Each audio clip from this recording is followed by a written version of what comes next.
Morning. Morning.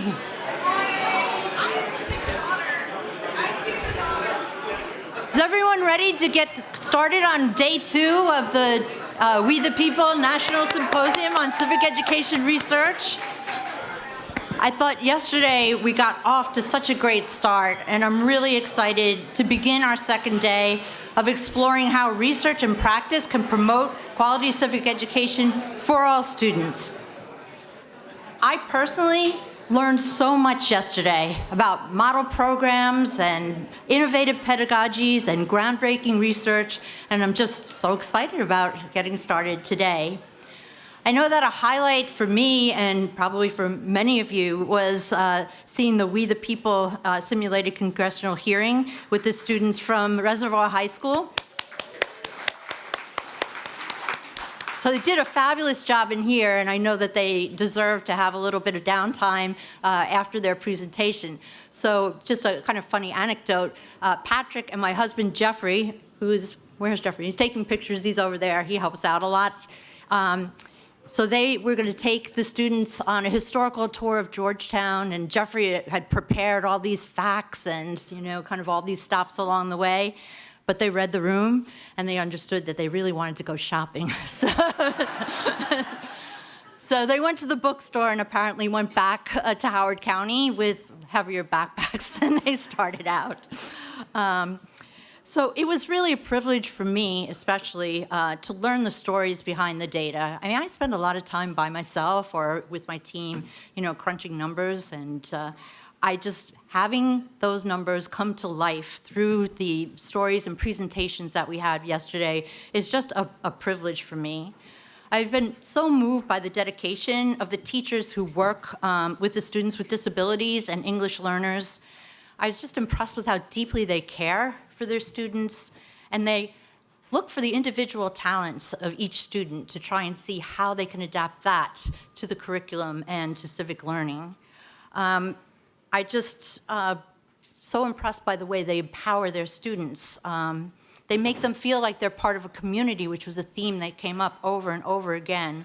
They give them opportunities to be involved in what one person said yesterday, the fun part of school and the fun part of civics that sometimes these students are excluded from. I just felt the creative, adaptive ways that they, kind of worked with the curriculum and the different types of pedagogies are really the best of what civic education has to offer. It was also noted that many of the practices that were talked about in the panels about students with disabilities and English learners are relevant, to all students. And I have to say that I myself, having the privilege of attending a lot of teacher institutes, have been able to adapt a lot of the approaches and kind of techniques and pedagogies that I learned there to the graduate student programs that I teach in. So these things really do have a lot of universal applicability.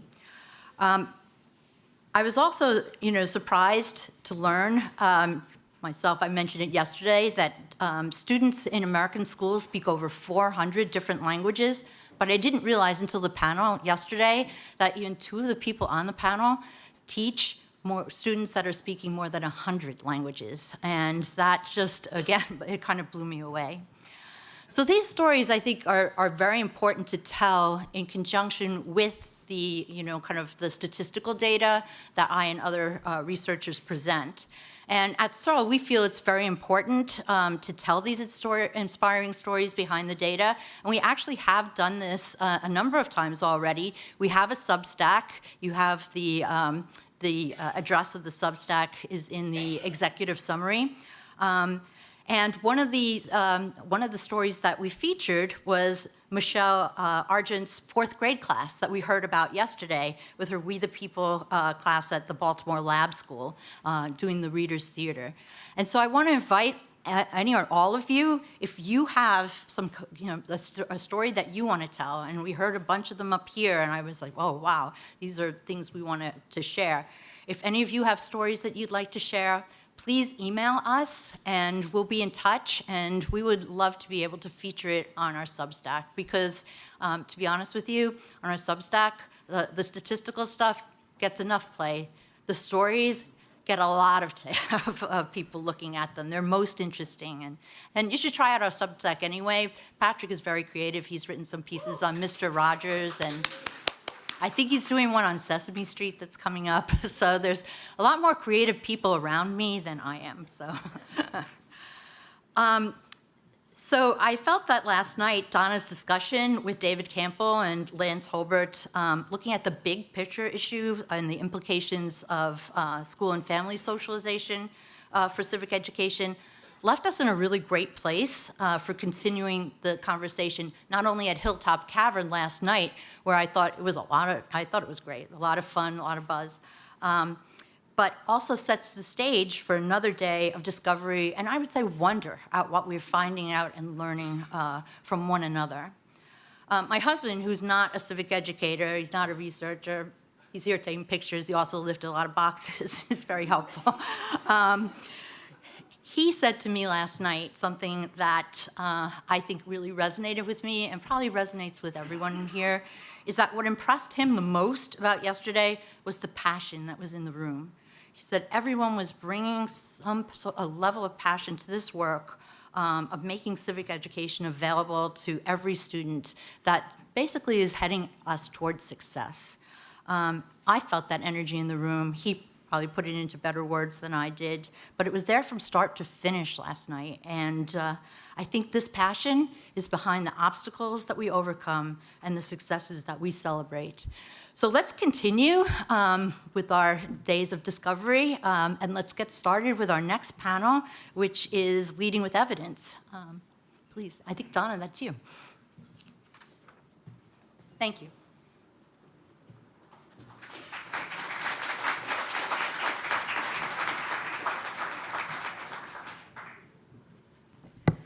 Thank you, Diana. And as this panel is getting set up, I just want to also thank you and Jeffrey for the wonderful reception last night. It really was a great way to continue the conversations and in a historic place. And we're really thankful for your generosity in making sure that we could all do that together. So please join me in thanking Diana and Jeffrey. It was the chef's kiss of a wonderful, wonderful day. I'm only going to say like 3 more words. Here they are. Oh, that was it. I'm literally going to turn it over to Andy to speak about this panel that we're all very excited about, why civic education can't afford guesswork. Okay, good morning, everybody. We're going to have ourselves a panel discussion here. My name is Andy Panel, and so as you can tell, this is kind of my natural environment here, so happy that Donna was able to recognize that and kind of put me to work. I am the Civic Education Program Manager at the University of Wyoming. I want to take this opportunity to make a public apology. Last night at the Hilltop, I was given the opportunity to lead a group of teachers out of Hilltop and to the bus. And it turns out maybe I had had a couple of beers and a brownie and was feeling pretty confident about which way to go in order to get to the bus. I exited, went up and to the right. Turns out I was supposed to go down and to the left. And so to all the folks from Iowa that I led in the exact wrong direction, I apologize. I hope to not lead this panel down the wrong path here this morning. I would hopefully, at this time, if I could have my panelists introduce themselves. Here they are. Go right ahead. Sure. So I'm Michael Feldman. I am the Education Associate for Social Studies at the Delaware Department of Education. Right. It's a small wonder, we call ourselves. And so prior to coming to the department, I was a high school teacher for 15 years. I also worked in a district office doing curriculum work for 5, and then worked at the University of Delaware as an instructional coach. So kind of hopped around a little bit, so I bring a lot of experience to this conversation. Wonderful. Hi, I'm Brenna Gerhardt. I'm Executive Director at the study. We are our state's affiliate of the National Endowment for the Humanities, so we're our State Humanities Council. I don't have an education background. My majors are in religion, so I just pray everything works out. Good Good morning. My name is Ebony McKeever. I am the Chief Program Officer with the Social Studies Accelerator. Before I pass it to Nate, though, I do want to shout out a couple of folks. Lori from my Nebraska days, and Dr. Amy Rosenkrantz was my social studies supervisor when I was a teacher in Baltimore City Public Schools. So just to say, like, when you come to these events, it is like family, so yeah. Good morning, everyone. Nathan McAllister. I am with the Kansas State Department of Education, Humanities Program Manager. I support social studies teachers across the state of Kansas, and librarians, world language teachers, financial literacy, and indigenous education. And I can't believe Andy put the two of us next to each other, too, so this is going to be a riot. Okay, that sounds great. I am excited. I come from a background of being a middle school teacher. I started off as a math teacher, then became a science teacher, then became a social studies teacher. And it seems like I would always just mix those worlds together all the time. And so when we got to claim evidence reasoning, I was like, yeah, this is exactly what we're going to do in our social studies class. But the truth is, when it gets to the evidence part, it turns out I was shown this at some point, and I thought, I did not realize that not all evidence is equal. That if we look at the bottom of our little our pyramid here, I live oftentimes in the world of background information and expert opinion. I feel like I taught a lot. I know a lot about what I think is high quality civic education. I offer my expert opinion, but the truth is there's some biases there. I'm not sure that you should just listen to me on this topic. And I think that collectively there's a lot of expert opinion in this room. But what I'm really proud of, when Dr. Owen gets up here and we get to hear from her and we get to hear from the other folks, there are people doing randomized controlled trial research on civic education right now. They are taking us up towards this, upping the quality of evidence. And I think that's very groundbreaking. I feel like they are, putting, if you wanted, I think Donna told me yesterday, we're trying to put a stake down and say, let's base some research and go from here. And I really think I saw this example, that over time, there used to be this idea that babies should be put on their stomachs. That is kind of common knowledge, right? I mean, if the baby throws up, you have the baby down on their belly. But it turns out over the course of time, we figured out that actually wasn't a very good idea. And if you look, the first study on this was in 1965, and if you come all the way down to 2004 and you watch what happened over the course of time, we took data and it turned it into knowledge. And I think that's what we are in the process of right now, is that we are trying to recognize our own blind spots, and we're trying to understand ourselves, demystify ourselves.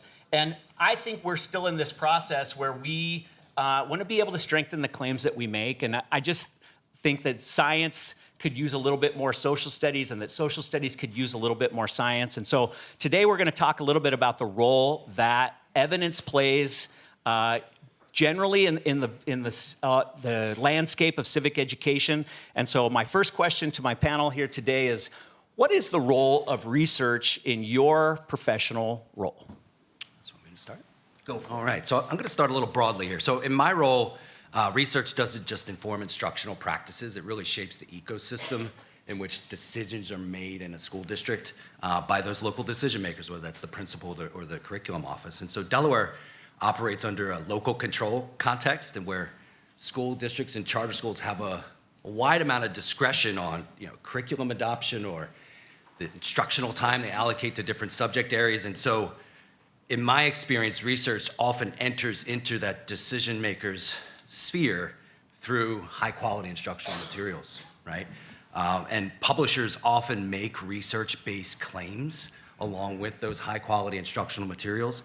And so that often shapes time and resource allocation decisions at the local level.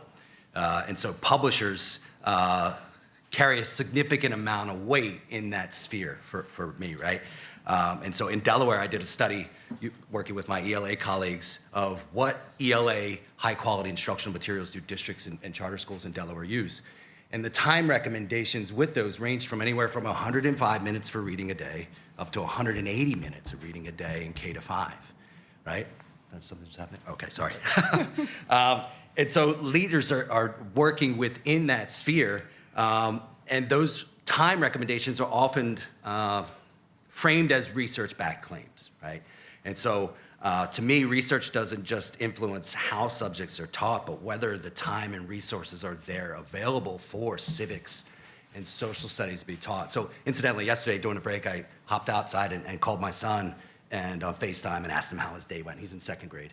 And I said, hey, buddy, how'd it go? And inevitably, I always ask, did you do social studies today, right? And he said, no, we didn't have time, right? And it was like, perfect, I'm gonna use that tomorrow, because it's a great example, right? I came in and I told my colleagues, I was like, I'm using that. Yeah. And so we have to help leaders, and my job, I have to help leaders think critically about those research claims. What evidence supports that 180 minutes a day in reading alone is going to improve students' literacy scores? And so, one response is not simply just advocating more time. For me in my sphere, and we're going to talk about this a little bit later, is demonstrating how research in social studies can contribute to broader outcomes in literacy development, and then also our outcomes that we shoot for in civic reasoning. Right? Very good, Brenna. Okay, so the very reason that my nonprofit chose to house the We the People program is because of the research that could back it up. It was really important to my board that if we're gonna put our name on something, that it is sound and we can be proud of that. And just to that, when I have to raise money to support this program, donors also want to know that they're putting their name on something that is solid. And in this environment, civics education can be a bit fraught, and this is the reassurance that they need, that this is a solid investment with positive outcomes, and it's a good change that they're making in the world. And also, as part of my job, I need to lobby for the teachers to do our We the People program. So this affects policy decisions. When I am before the education committee, I can point to this data and I can say, if you're going to mandate this, please mandate programs that work, that are evidence-based, that we can back that up with. And this gives me concrete data to bring to those discussions. So in my role, when you work for an organization called the Social Studies Accelerator and you are the chief program officer, you have to do programs for social studies, right? And so research basically is at the foundation of everything you do. You have to be able to design and implement and evaluate the programs that you are working with when you're, in collaboration with district and teachers across the country. It helps me understand everything from curriculum and frameworks and how those are designed and how they are working for teachers and students. It helps me to understand the historical factors of the students in the communities that we are working with. I think Mike touched on it earlier, but there are budget implications for social studies programming that happens in schools. So this is a part of where research comes into play. And I think it's just really important for research to understand our students. And that's really why we're all here. And so the biggest piece of this is I want to be able to better help serve our students and make sure that they are receiving the best civic education that they can. And the last piece is research also helps me understand if I am doing a good job. If people want to have me and the Social Studies Accelerator back, we need to really ground that in research and evidence. So yeah, it's inescapable from the work that I think we all do, which is why we're on this panel. So I'm not gonna touch on what Mike has already touched on. I'll go with this. I'm the consumer or stealer in chief at Kansas. So what we've done in Kansas, and this started years ago, not clear back in the late 1900s, but a few years ago, we decided to take what works best and steal from those programs, borrow, shape, from those programs that work, that what they do, and we decided to chart a different course for standards, for assessments, and we created something vastly different in the state. And I love what David Kidd said yesterday, don't be afraid of assessment. And so what we've created in Kansas is just that. We have teachers that are excited for assessing, which sounds odd, but that's what we've done.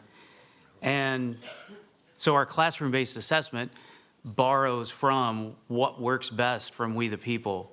It takes from C3, and it positions educators as professionals in the classroom and provides students voice and choice and agency. And so what we've done is we've taken all that research, we've combined it, and we've built an assessment program that allows for students to be involved. Because if there's one thing I heard yesterday is they need to be doing something. They need to be doing. I think that was, if it got hit a lot yesterday. So our assessment is all about the doing. It is not about, as what is it, Jessica said, the learn and dump. We don't do that. It's you've got to have that claim, you've got to have the evidence, and you've got to have the reasoning, and you've got to produce something. And it is all about the doing. And so our classroom-based assessment has that element where we've taken the research, we've positioned those educators to lead in our state and to create an assessment that looks like, as the amazing Emma Humphrey said yesterday, and I'm going to steal this and borrow this, assessment in Kansas looks like, and it looks like, and it looks like, and it just looks like, it looks like a lot of things. It could look like students creating legislation. It could look like students advocating for a needs assessment in their community. It could look like a We the People competition. It could look like the voting that was happening, the voting project that happens in Arizona. It could look like all of those things. And that's what we've done in the state of Kansas. We've taken from the best and we've built out an assessment from that. Yeah, I think that really speaks to yesterday's, like, what do you want your assessment to do, right? Like, what is the purpose of your assessment? I think I had not realized that that was happening in the state of Kansas, and I found out about that yesterday. I'm glad you shared that.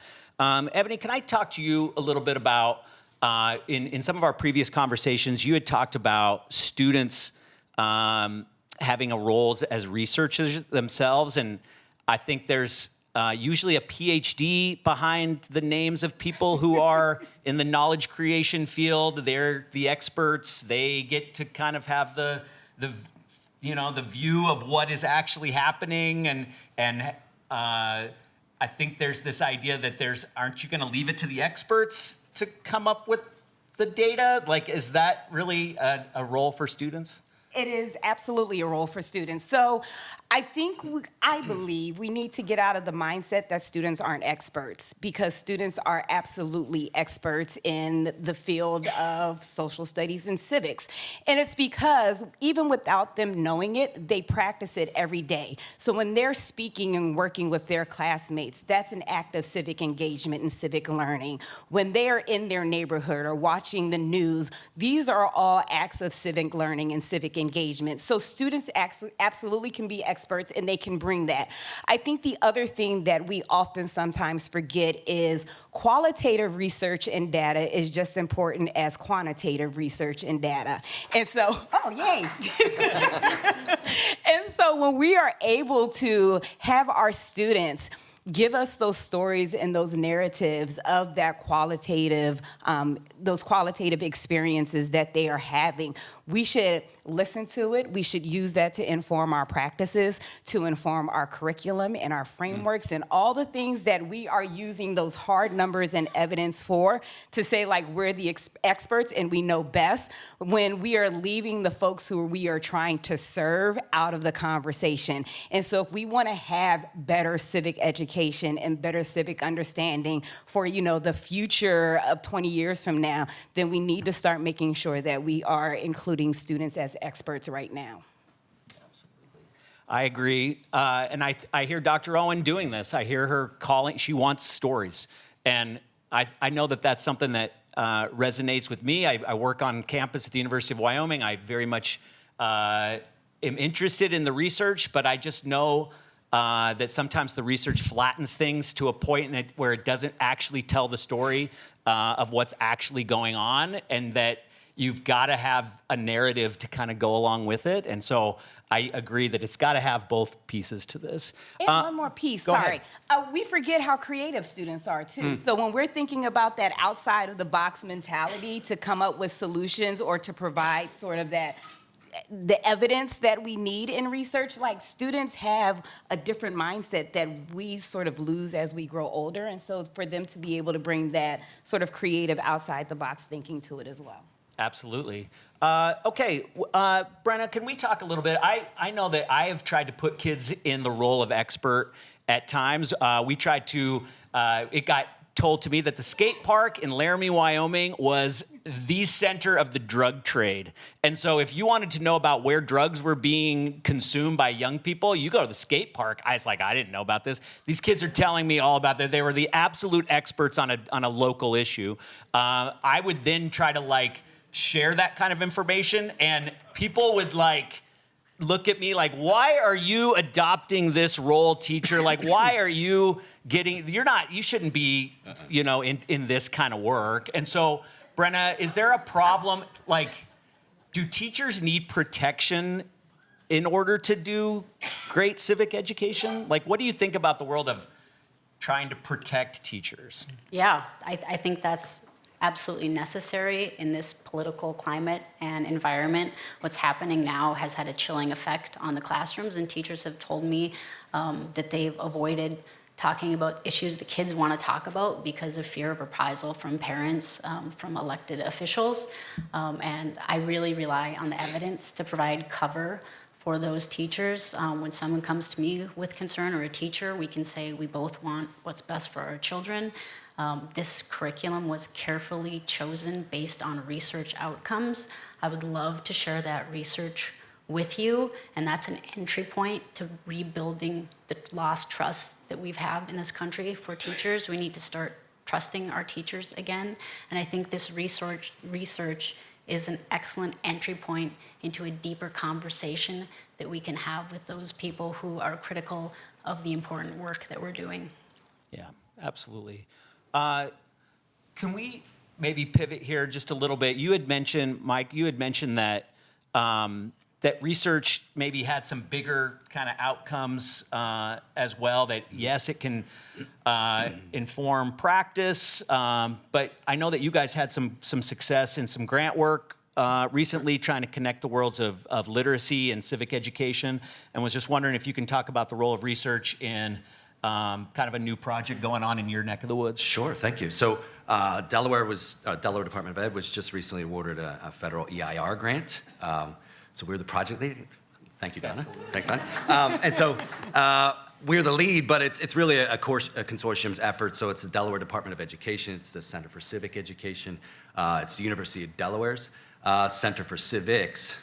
There's Civics Education, and then CERL here at Georgetown, right? So the grant is designed to accelerate students in grades 3 through 8, their literacy abilities through knowledge-rich and history civics education, right? And so the project explicitly integrates literacy supports into the We the People program across a 5-year project. So the project focuses heavily on implementation support. So educators are going to be supported with sustained job-embedded professional learning. We're going to have summer institutes, ongoing coaching and collaboration. It's going to start next year with 20 pilot teachers and 4 mentor teachers in Delaware, and they'll be scaled to other states in years 2 and 3.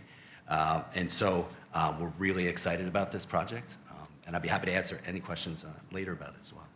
Well, I had a question you brought up in an earlier conversation. You said the question, when is it during any given school day that we save democracy? When does it actually happen? When is the moment that right? Can you address when do you think? Yeah, so it happens? That relates to, and if I go back to me and talking about my conversations with local decision makers and principals, I find that I consistently butt up against local decision makers' outdated perceptions of what social studies is, right? It's despite the fact that we tout in school missions that we're empowering students to be the future leaders and save our democracy, I feel like those principles that have that outdated perception of that elbow patch wearing storyteller, right? It's easy for them to marginalize those folks when they make their decisions. But really, if we're really going to be true and live up to the virtues of I don't want to say it, like saving democracy or supporting democracy or keeping the republic, right? Where can we put a finger on in our curriculum where we purposefully have students reason with evidence or speak across lines of difference or grapple with, tough texts that they're not comfortable with. And so that's really where I'm going with that grant there. Yeah. We have a similar thing going on in Wyoming where we are working with our it's called the Civic Literacy Research and Clinic on the campus of the University of Wyoming, and they're very interested in the idea of disciplinary literacy. And they say, if you want elevated literacy instruction, why don't you just do civics? And, really push the vocabulary, because we're watching if the kids have the words to speak government, then they can be enfranchised. If they don't have the words, then they can't. And if you give them the words, then you give them the power. And so I really think that we're headed down the right track here in terms of trying, and I think there's some later conversation about the connections between literacy and civics, but we know it's there. Yeah, and if I could just add real quick, it's not making social studies teachers reading teachers. It's looking at the texts we use to teach social studies and developing students' literacy abilities to use those texts to build their knowledge in civics. Right? I think that often gets lost in school leader conversations because when you go to say, oh, we're going to do literacy and social studies, it's, I can just fold that into my ELA time and we'll talk about George Washington and move on, right? It's more than that. Yeah. Andy, if I could, Please. and I just want to piggyback off what Michael was saying. What we do in social studies, and particularly in civics, with literacy is critically important. What social studies teachers do, working with complex text, building vocabularies at the tier 2 and tier 3 levels, nobody else is doing that in schools. Nobody. And nobody does it better than social studies teachers. And so at some point in time, somebody needs to go up to some brave principal or administrator and say, if you want to really improve your reading scores, you need to hand this off to the social studies teachers because nobody does it better than us. And because this is a panel where we're talking about, evidence and research, we are all, in the middle of this science of learning and science of reading craze, right? And so really quickly, the literacy aspect, if you're looking at Scarborough's reading rope and it's split in those two domains, the one that has the top strand, comprehension, I believe, like all 5 of those pieces are only found in social studies. So that syntax, that background knowledge, whatever the pieces are, because I forget and I'm staring at you all right now and I can't think of it.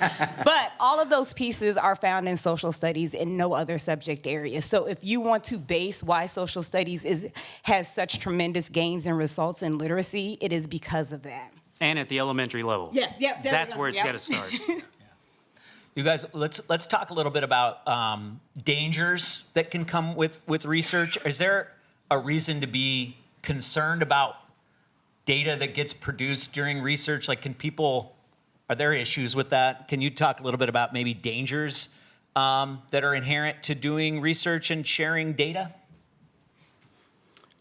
Well, Andy, you were just sharing, I don't know if, Brenna, you want to suggest a lawyer for Andy with what he was sharing earlier. I wasn't asking. They just kind of, we were talking about local problems, and they brought one up. Skate park. Like, I don't know anything about this. You're gonna keep it at a skate park. No, I think one of the dangers that comes about with the production of data is those that are using and how they're using the data and how that gets interpreted. Because we all know that when the data is released, that interpretation is up to whoever is using it. And 9 times out of 10, those that are walking the halls of the legislature or in those committees will skew that data to fit their purposes. And they will use that data as a cudgel against whomever. And no matter what comes out, there's always going to be somebody that's going to skew that to use it against whomever. And so there is that danger, that concern, that we have to be on our guard when that data is produced and how we produce it and when it's produced. And then be ready to speak to that data and not just let it flounder on its own. I think, Nate, you bring up a good point, but I also think this is really important why civic education is very important. And it's because civic education helps us think about how do we take care of our fellow man, and it helps us be good stewards. So if we are going to create a generation of folks who are good stewards with the information that that data presents, then we need to really hone in and focus on civic education. Yeah, very good. Can we talk a little bit about, and I hope I don't exactly know what's happening the rest of the day, so I hope I'm not stepping on anybody's feet, but I'm interested if you have any ideas of where you think research should go. Like, are there some things, and I guess I would even open this up in folks in the room. I'm interested in what people think going forward, where research topics, what should we be looking at? I thought yesterday was really fascinating when they said, do we really understand what the brains of today are like relative to the brains that are in our own head?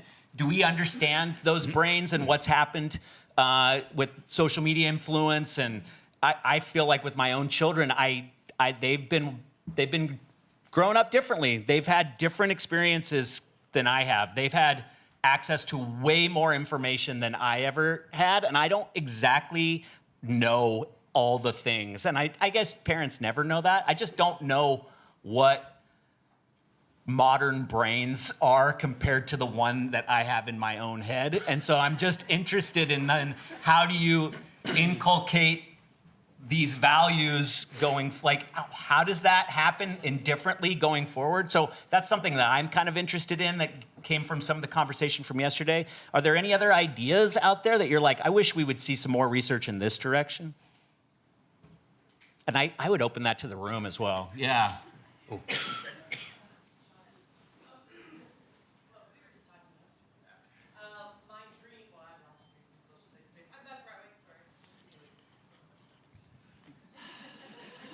I'm Beth Ratway. I'm from the American Institute for Research. It's research. But my dream, and I think what we need right now, is to look at all of these random acts of civic policy and see what's making an impact and drill down. Like, you say this is really important, whoever you are. You say this is really important. Let's talk to the kids. Let's talk to the people implementing it. Is it really making the difference that you want? Yeah. And I think having that data as a group can help with policy, pushing policy in different directions and really having the right data to say, this is how it looks in the field. It's not really what you think it looks like, and it's not making the impacts. So that's one of my little dreams. Yeah, and Beth, if I could add on to what Beth said, that's by and large, that's what I get asked by school and district leaders is, show me what it looks like, right? Mike, you say we can do this, or you say this is working. Where is it looking? Where is that working? And show me what it looks like, and we'd be happy to do that here. So that kind of research would be tremendously valuable. Please, go ahead. We're bringing a microphone in your direction here so that everyone can hear. Thank you for taking part in this. Oh, thank you. Albert Paulson from the New Jersey Center for Civic Education. For me, the We the People program, there was nothing that could compare in the outcomes where it built bonds of trust and affection among the students who never had any sort of relationship prior to the class. We're now talking about getting together outside of school, right, for academic pursuits, but also social pursuits. And for me, one of the most difficult realities of being in a public school was this constant, focus on mental health and how students were just so anxious and depressed. Social media creating such angst and polarization. But I always felt if we could find a way to measure what we do and its impact as an antidote to the mental health, because it gives kids hope in one another and builds a sense of, of common, purpose together, right? And I just felt like if we could have something to show this, to address this issue, which has just become just so enormous, that would be a huge area I'd love to see. We'd like to be able to put a number to that, without it diminishing what it actually is, right? We know these stories. We know when kids, these civic friends that get produced in these environments, like we know but I don't know exactly. Do you need a number? I don't know if you need a number, but there you've got another comment in the back. Thank you all for being part of this. This is great. Go ahead.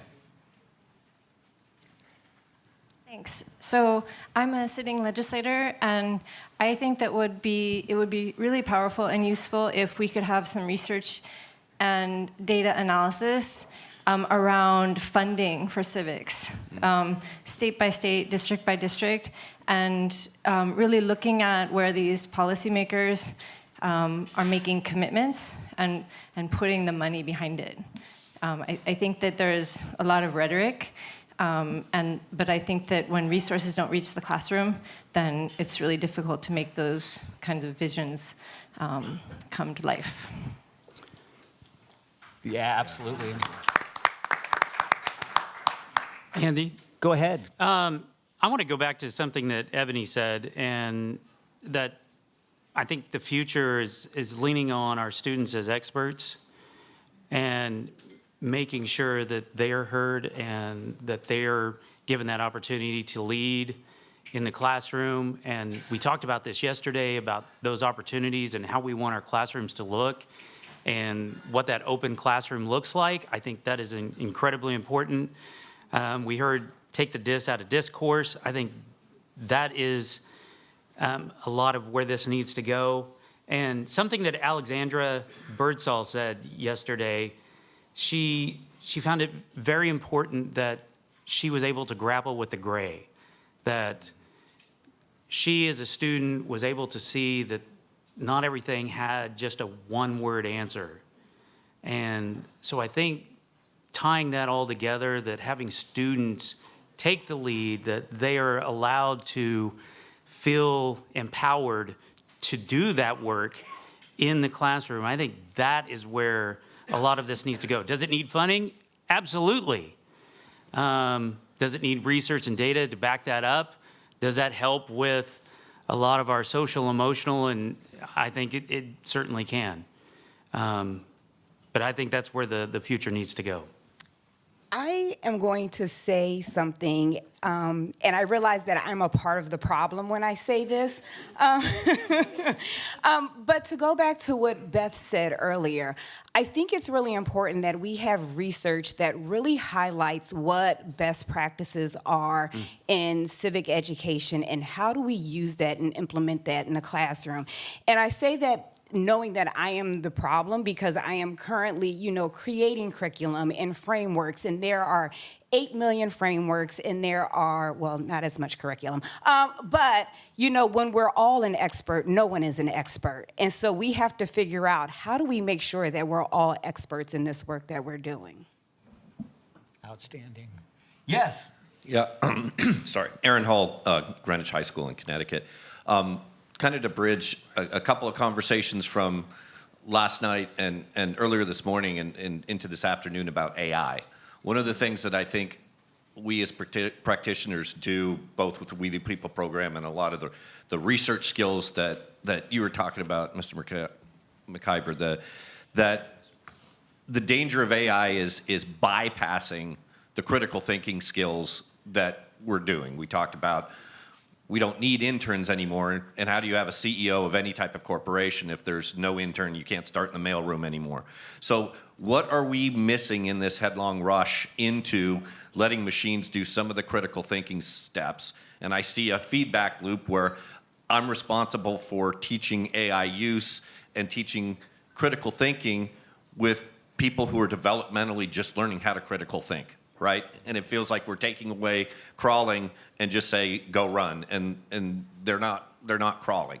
And so I would love to see research of what we do, how important it is to do that developmental thinking, or otherwise we're going to lose a generation that doesn't know how to do that as adults. So that piece, I think, is going to be very important going forward. Absolutely. Thank you very much for that. We've got one. Yep, time for one more back there. Yes, ideas on research going forward? Yeah. So the result of defunding and restructuring both higher ed campuses and public ed institutions is that teachers are left, or instructors, not even professors who are teaching the majority of students in most colleges, universities, are left without support and stability to execute materials. And they're also left without high quality instructional materials, which we say is incredibly valuable. In social studies, most curriculums are shifting to either design model using free resources, open education resources, because districts can't afford curriculum anymore. And then at the higher ed level, you've got professors that are strapped with being in committees and doing a lot of work that actually isn't teaching necessarily, and the ones that are doing the teaching are the ones that have the least amount of research and knowledge. So what that leads to is a lack of professional learning for educators, a lack of high quality instructional materials.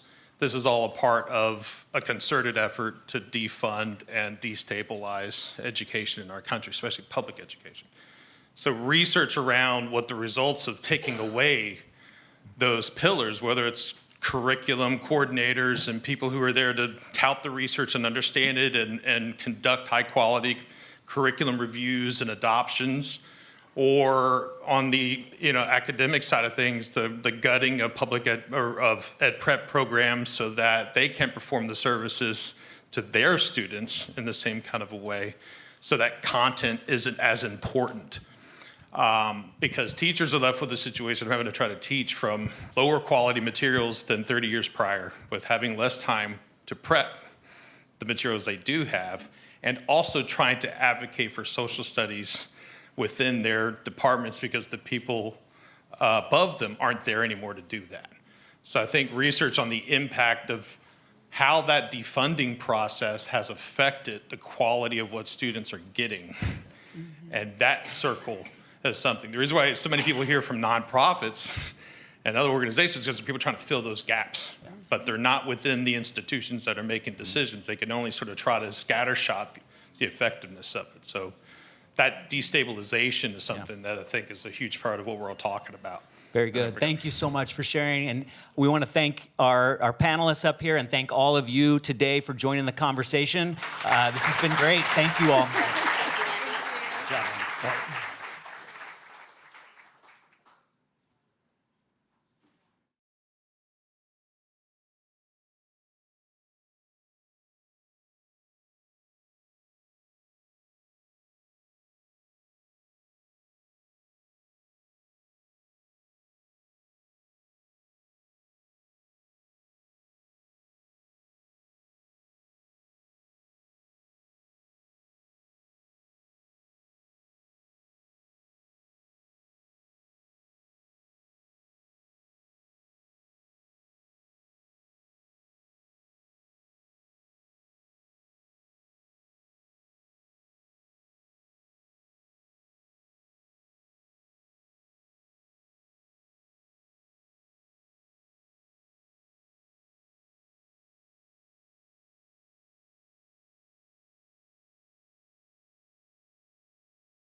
There we go. Okay. Oh, does it go back? Ah, there we go. All right. Good morning, everyone. Excuse me. Whew. Good morning. Nice to see you. Thank you for making it here again. I'm really excited to see you again on this second day of our symposium. Before our next panel on civics and literacy gets started, I have just a few data highlights to share. That's me, if you didn't already know that. So as you are probably very well aware, there are persistent literacy gaps, okay, as demonstrated by the NAEP, National Assessment of Education Progress.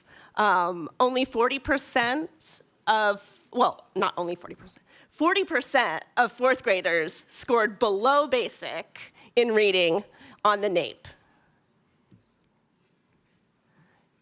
And 33% of eighth graders scored below basic in reading on the NAEP as well. And the percentage of poorly scoring students is increasing compared with prior years. I think the evidence shows that there is very promising evidence that civic education can provide a rich context to accelerate literacy skills. The research conducted by our partners, Dr. Diana Owen and the Civic Education Research Lab here at Georgetown, have shown very promising results from their literacy analysis of We the People students at the elementary and middle school levels. And they did a pilot study of students who participated in the center's We the People Civics That Empowers All Students grant-funded project. That project was supported by a Supporting Effective Educator Development Grant by the U.S. Department of Education that was able to provide 52 hours of professional learning in the We the People program and ongoing support for educators. Unfortunately, that grant has now ended, but CERL was able to do some very wonderful studies and provide a pilot analysis of literacy as well. In their study, they noted that the We the People professional learning equipped teachers with strategies, resources, opportunities to practice the pedagogies of the simulated congressional hearing. Students conducted research. As many of you already know, because we've been talking about the We the People program for 2 days here now, students conducted research on a question on American history and government. They were able to practice high-level writing skills. They supported their arguments with evidence, and they communicated with confidence. So CERL actually asked the question, does the We the People curriculum enable elementary and middle school students to achieve literacy standards? So amongst the elementary and middle school students of teachers receiving the We the People professional learning program, 66% fully met standards in comprehension. 87% were able to accurately interpret civic content. 63% demonstrated proficiency in analysis and use of evidence. And 43% showed strong evaluation skills. These were based on a literacy rubric that CERL created, which combined the We the People simulated congressional hearing judging rubric with Common Core writing standards. And these results far surpass the numbers of students across the country that show proficiency in writing in the NAEP. Only about 24% of students were proficient in writing on the NAEP assessment at 8th grade. And as you can see, these are much higher percentages of students in the We the People program, whose teachers received the professional learning program as well, that were able to show acceleration in their writing. So that's very promising evidence, and that's why I wanted to share it with you. It is available on our website as well, and I linked the study in the slides, which are also available on the Symposium website if you want to read the study and learn more about that. I'm sure Dr. Owen would be happy to talk more about it when you see Dr. Owen around as well, and Patrick also. And we were able to use some of these very promising results in our partnership with the Delaware Department of Education. As you heard from Dr. Michael Feldman earlier, they were very successful in achieving receiving a new grant from the Education Innovation and Research Program of the U.S. Department of Education, and they are kicking off their We the People, a literacy for We the People project, which Michael actually already described to us in the earlier panel. But it's very exciting to be working with grades 3 through 8 in a very knowledge-rich history and civic education project, and to have literacy embedded in there, and to be able to call upon the science of reading as they do so. So congratulations to our Delaware colleagues as well. And we're very much looking forward to the research that CERL will be able to conduct on that project also. So I think that is it for me, just a little highlight there. And I will turn it over to Scott Abbott and the panel, so I'll give them a minute to come on up.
All right. Good morning, everyone. Welcome to our next panel. It's elementary, about civics and literacy joining together. So I'm pleased to be here moderating this panel for us this morning. My name is Scott Abbott. I work at the University of Delaware as a policy scientist, and I also work along with my colleague Fran O'Malley at the Delaware Center for Civics Education. Fran is the director. I'm the assistant director. I guess I have to establish my credentials a little bit. So I did start as a high school social studies teacher in Charlotte, North Carolina. Eventually, woo, Charlotte, yay. Stepped out of the classroom to become an instructional coach, first in Charlotte and then in Washington, D.C., and spent over 10 years working for D.C. Public Schools, leading our social studies work here, including with Donna. Woo.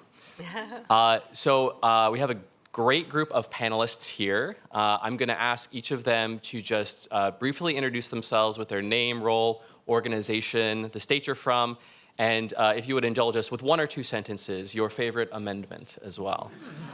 We'll keep it short, though, because I know we could wax on about that. Good morning. I'm Shanmika Wayne Tunstall. I am, well, do I give you my credentials too? Well, you okay.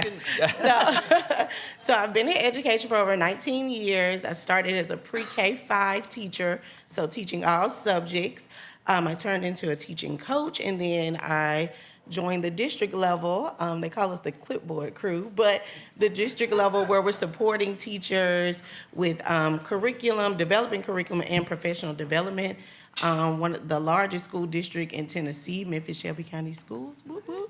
And so just servicing over 160 schools with social studies is what I do, and social emotional learning as well. I'm happy to be here this morning. Thank you. Favorite amendment? First one. There you go. I can say it. Solid choice. Yeah. Well, good morning, everyone. I'm Marcy Taylor Toma. from the great state of Maryland. Thank you. And we have a lot of Marylanders here today. And I started out my career in South Jersey, right down the street where Scott Abbott's from. Actually, we're Jersey kids together. And in New Jersey, you're certified to teach K-8, and you have to pick a concentration of 18 hours, so mine was social studies. And I spent most of my time in the upper elementary and what we now middle school. And my first job in South Jersey was teaching first grade. Well, I hadn't been in first grade classroom since I was in first grade, so I had no idea what I was doing. And so I immediately went back to graduate school after 1 year, knowing I could never really do justice to first grade. But my career here in Maryland started in 1984 as a middle school teacher in Queen Anne's County. And I just fell in love with teaching middle school. It was my 5th state that I had taught in when I arrived in Maryland, but I knew I would stay forever because there was so much about the Eastern Shore that spoke to me. But after 10 years of teaching, I was recruited back then, that's what they did, to be a social studies supervisor at the Maryland State Department of Education. Recruited to apply, I will say.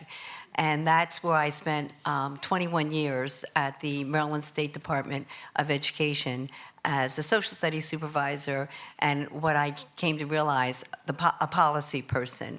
I will say my favorite part of my career, sorry MSD people, it was not MSDE. My favorite part of my career was teaching middle school social studies. And I still remember the day when the We the People books arrived at my middle school, which was a 5-8 building. I think Roger is probably the only one who remembers that day when they showed up, right, Roger?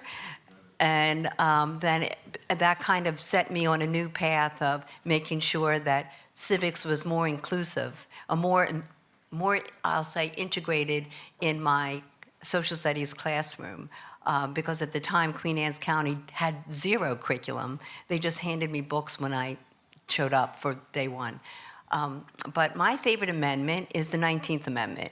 And I can't help to think that when my grandmother was born and immigrated from Italy to America, my grandmother could not vote.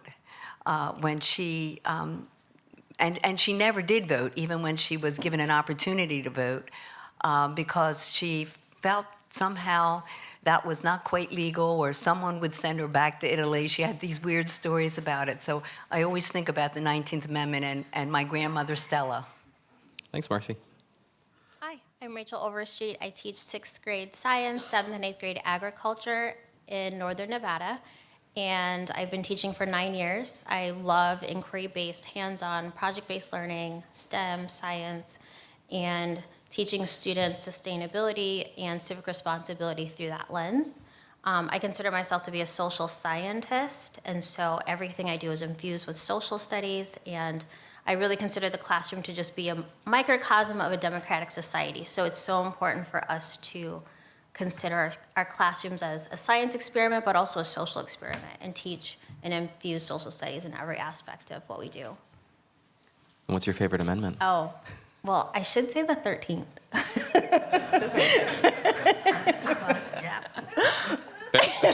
Thanks. Good morning, everybody. My name is Peter Finn Ramsey. I am the Director of Social Studies at the Maryland State Department of Education. It's a pleasure to be with you this morning. So just to establish my, I guess, street credit somewhat, I spent the bulk of my career teaching middle school in the District of Columbia Public Schools. Shout out to Cardozo High School and Drew Elementary School. I also spent time as an assistant principal in DCPS, as well as an instructional coach. My work at MSDE really focuses on helping support local education agencies, foster student engagement around actively building students to participate in a democratic society.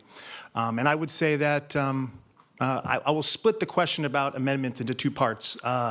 My favorite amendment, I would be remiss if I did not say the First Amendment, because civic life ultimately depends on our ability to speak, question, and debate ideas in a free society. And the amendment that is most on my mind is the 22nd. Thank you, Finn. And thank you and welcome to all of our panelists. So we're going to talk with you a little this morning about elementary school, elementary grades especially, and the connection between civics and literacy. Lisa was kind to share some great new data coming out of, I think, the SEAS program. But we have a few questions for our panelists to share a little bit more about their insights and experiences. So to start off for Chumika and then Finn, since the passage of No Child Left Behind, we've seen a decline in time spent on social studies and civics, especially in the elementary grades. And as schools are focusing on math and literacy, we've seen that time has been marginalized for social studies and civics. And yet, there's growing evidence that time spent on civics instruction can actually support literacy. So how do you see civics education supporting literacy outcomes, especially in the elementary grades? Civics education can directly support it. Literacy outcomes can be there if there's proper planning and pacing in place. From primary sources to secondary sources, if students are afforded the opportunity to engage with those civic content pieces, you can easily pull out those literacy concepts and practices and skills. From writing to analyzing text, speaking, writing skills. If students are afforded the opportunity to engage with that civic social studies content, they're able to pull out those skills because we're not teaching it in isolation in social studies. When we teach about the amendments or we're reading the Declaration of Independence, everybody knows that these are very complex texts, right? And so that's what they're saying that literacy is, complex text. How can students grapple with those things? And so in a social studies classroom, in a civics classroom, that happens every day. You touched on the marginalized time of social studies. I think everybody is probably familiar with that Council of Chiefs, state, school leaders, school officers infographic that shows you that since No Child Left Behind, 44% of school districts have decreased the amount of time that they're putting with social studies, right? And Alyssa said it just a few minutes ago that only 23% of 8th graders were proficient on a civics exam. And so if we're not starting early with integrating social studies and literacy, we're really doing a disservice. And in that same infographic, the fine print, which really stuck with me because those are the students I serve, the most vulnerable students, students from low-income areas, those are the students who benefit from civics and social studies instruction the most. But they're in schools that are not providing them the opportunity to engage with that because we're focusing on what subjects. We know ELA, math, and sometimes science if it's tested. In Tennessee, we only test grades 6 through 8 in U.S. history. And so oftentimes you'll see students getting to 6th grade and they're like, what was the Civil War? And it's like, oh my goodness, right? What are map skills? What is the Declaration of Independence? Because these teachers have had to have the time used to make sure that they get those 180 minutes of ELA, right? That was mentioned earlier. And so I feel bad for the teachers because we're not giving them the opportunity to teach the subject that matters the most. I know that I'm going a little long, but we all know the guru, Robert Marzano, right? I can't say that in this room, right? And so he did research. He wrote a book called Building Academic Knowledge, Background Knowledge, right? And so he found that 55% of academic language that all students encounter comes from what subject? Social studies. And of that, because that encompasses geography, history, economics, and civics, 8% of their academic language came from civics. ELA alone only had about 9%. And so if you're teaching social studies, you're getting what you need when it comes to teaching literacy. Thank you for that. If those of you are interested in seeing that infographic, it is posted on the Symposium's website on the agenda, so you can feel free to see the digital link there. Finn, what would you add on to that? Well, I would start by saying first, and many folks have already mentioned this over the course of the last day or so, one of the most important ways civics and social studies supports literacy instruction is by building background knowledge. Reading comprehension depends heavily on what students already know about the world or what they bring to the classroom. When students learn about democratic principles, communities, institutions, and historical events, and develop the knowledge and vocabulary that helps them to make sense of an increasingly complex texts. Recent research, and I'm going to mention a keystone study that I'm sure most folks in this room know, the 2020 longitudinal study by Tyner and Kubarak from the Fordham Institute that found that although elementary schools devote far more instructional time to ELA, I think 180 minutes has been mentioned a number of times already, than to any other subject, students who receive more social studies instruction actually demonstrated stronger reading comprehension over time. The effects were especially strong for girls and for students from lower income or multilingual households. For many educators, though, those findings reflect what we see in practice. Civics and social studies give students meaningful content to read about. When students engage with texts about historical debates, civic institutions, community issues, they're practicing core literacy skills, interpreting evidence, analyzing arguments, and constructing meaning from complex texts. So rather than competing with literacy instruction, civics helps make strong literacy possible. One anecdote I will mention from my work, I think a lot about communication and speaking with local decision makers around curriculum and time decisions. And one of the ways that I try to enter into this discussion is from a pragmatic perspective, using studies like the Tyner and Kubarak study. If your only goal is to increase literacy outcomes, to increase your test scores, and you are not focusing on effective social studies instruction, you will not be successful. It will not happen. And so that's one of the major messages that I try to get across to folks as I enter into those discussions. Thank you, Finn. Appreciate the references to a lot of really compelling research there.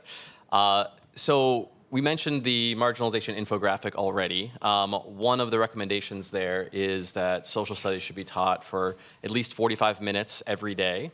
And I think when talking with school leaders, oftentimes, they'll look at that and they'll say, oh, well, of course social studies or civics is important, but we just integrate it, right? And so there is some research from Elizabeth Hind talking about when integration happens, often it is what she describes as fractured or stealthy or even non-existent. So my next question for Marcy, are there healthy ways to integrate civics with literacy that we can highlight for folks? Great question. One of our two favorite topics, right? The healthy integration of civics or social studies. Linda Bennett and Elizabeth Hind, they did some great research, and they're fantastic elementary social studies and civics professors. But I would say, for me, civics is everywhere. So I could teach civics all day long. No matter K-8, I could really focus on civics because I think you can integrate it in almost anything you do. I like to think about social studies as it's really intra. We have always had this discussion in Maryland because sometimes it kind of reflected on how we were going to score our Maryland Performance Assessment exams. So geography, economics, peoples in the nation, the world is what we call history in our assessments. And civics is all part of social studies, right? And you can think about how they work together and tell the story, a healthy story of social studies and civics. I think the problem, I think it's one of those examples that you can best describe as a non-example. So a healthy integration of civics is not reading a story about George Washington's teeth and leaving it there. And we have elementary teachers who actually believe that that 15 minutes of reading that trade book of George Washington's teeth is now I just taught social studies and I integrated it with English language arts, and now I'm going to ask them some questions, some formative questions, maybe some summative, and then we're going to write about George Washington's teeth. And they think that's a healthy integration of social studies or civics. Well, we know that's not the case. And actually, we've been talking about this for really, I'm going to say, almost 100 years, about the integration of social studies and civics. It's not a new topic. What I love is how Elizabeth Hind and Linda Bennett have framed this discussion in such an easy way for elementary teachers to grab their research and then look at the case studies that they have developed. So when you know it's a healthy integration of civics and literacy is when each of your, whether it's reading or writing and civics or social studies, they each can stand alone as a discipline. And they each support and depend upon one another. And that's why I say it's easier to explain the, I would say, the unhealthy model, the fractured model, we call it, versus the healthy integration. One way that I have practiced, and I know that Scott uses these kinds of models in his, we both have taught elementary social studies methods, and I've actually used this book, which I highly recommend to everyone if you're working with elementary social studies, pre-service teachers, because then they kind of get it. But to have them actually write a lesson plan from a healthy integration perspective and a stealthy, trying to squeeze civics or social studies into a lesson plan, which is unfortunate that they have to do that. But you know, they have this ELA block that they have to teach, so they have to be stealthy. And then, of course, the fractured. And that would be the motto of the George Washington's Teeth trade book. So I think once you set those parameters up for pre-service teachers or teachers, elementary teachers in your own professional learning communities, they get it. But I have to say, elementary teachers are masterful at the integration of social studies and ELA. They know how to do it. So really, lean into what they're doing, and if you have an opportunity and you haven't been in an elementary classroom lately, invite yourself in and see the work that they're doing, because they are really the magicians in a classroom. So I really want to say thank you to my teachers sitting on both sides of me, because these are the people who make it happen every day. Thanks, Marcy. And for those who like infographics, there's another one on this topic of effective integration in social studies elementary. Again, it was created by the Council of Chief State School Officers Social Studies Collaborative, published in 2023. And it really breaks down and shows you between a vision of what healthy integration looks like, with things like being built from and prioritizing social studies standards in the design of the learning, making sure that you are assessing social studies outcomes. I know when I heard Elizabeth Hind present, that was one of the things she stressed most. It was when you see effective integration, they are assessing the social studies content and skills, not just the literacy outcomes. And using social studies pedagogy. So we had a model lesson here just a few minutes ago showing the 5E inquiry model, right? So social studies has its own pedagogies that are separate and distinct from what they do in an ELA classroom, and those are important and valuable too. I'm going to follow up on just that Sure. for 1 second. Yeah. Because I actually want to highlight also C3 in raising up the pedagogies of the different disciplines in social studies. And I love, and for, I'm going to say, 25 years, we've talked about it in Maryland. I'm sure you all have done this in your states because you're all wonderful, bright people.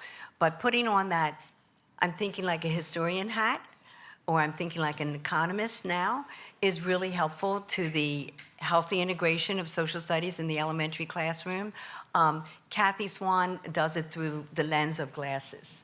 So she has these series of paper glasses that she will put on when she's talking about, a social studies lesson through the lens of economics. So I think that highlighting those disciplines for the elementary teachers and students and reminding them what they are is also a really important part of all of that.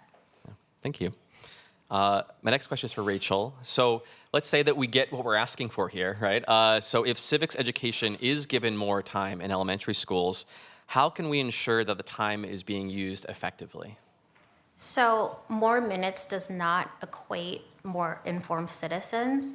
So we have to be purposeful and thoughtful with our curriculum design that we're using and focus on rich, complex nonfiction text. So many comprehension strategies are taught through fiction at the elementary level, but the skills that are taught through fiction can be taught through nonfiction, but a lot of nonfiction cannot be taught through fiction. So if teachers are moving away from fiction and incorporating more nonfiction, they will then include the skills of evaluating claims, analyzing evidence, detecting bias, synthesizing multiple sources, and then you'll also engage your students that aren't naturally drawn into the classroom in because they are interested and we're using those more complex, rich texts. That's great. Thank you for that. All right, Chumika, we're going to come back to you now. What are some of the challenges to effective civics education in elementary schools? I know we've touched on some of them already, but maybe elaborate on that. And then what are some of the possible ways to address those challenges, maybe pulling from the work that you do now? Okay. So, Small question, you know, just can you fix that for there us? are a lot of, yeah, sure. There are a lot. If I had to pinpoint 3, I would go with time, access to resources, and professional development. And so, like Rachel was saying, just not an extra amount of time, but is it intentional? Do we know how this is going to work? That's going to help if teachers have been professionally developed correctly, right? And so when we talk about access to resources, not just getting a book. If I see her in here, Kelly yesterday was talking about how when she first got into her classroom, she got the We the People resource, which was a great resource, but she hadn't had any training on it as a first-year teacher.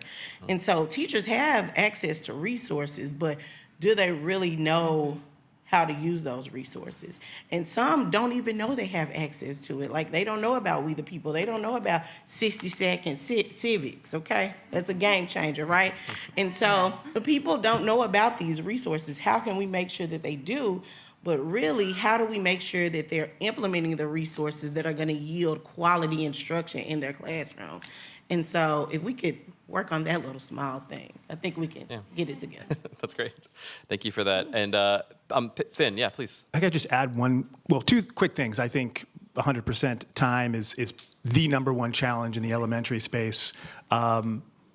Second, to piggyback off of your point around professional learning, as a former assistant principal in the elementary space, professional learning is one of the key drivers to effective elementary social studies instruction. I cannot tell you how many times over the years, engaging with teachers who may not have a social studies background, who may be first-year teachers, who are just generally stressed out about the place they are in. And then we're going to enter into an equally more anxious discussion around topics or a discipline that they were not prepared for. So having a comprehensive plan for professional learning specific to the discipline of social studies is extremely important to effective instruction. Thank you for that, Finn. And I can say, just knowing your work firsthand in DC, that you did a great job with that as a social studies instructional coach first at Cardozo, and then I know you spent a lot of time helping to lead and plan the work at the elementary school as well, particularly around Pi Day Seminar, which I was really excited for you to be using at the school there too. Well, so we're kind of alluding to this in terms of other features that are connected to effective elementary social studies and civics education. This question for Marcy and Finn as well. How can high quality instructional materials, HQIM, or just sort of curriculum support in general, help to support effective integration of literacy into civics education? And I will say along with that, are there limitations to use of high quality instructional materials as well? So Marcy, why don't we start with you? Okay.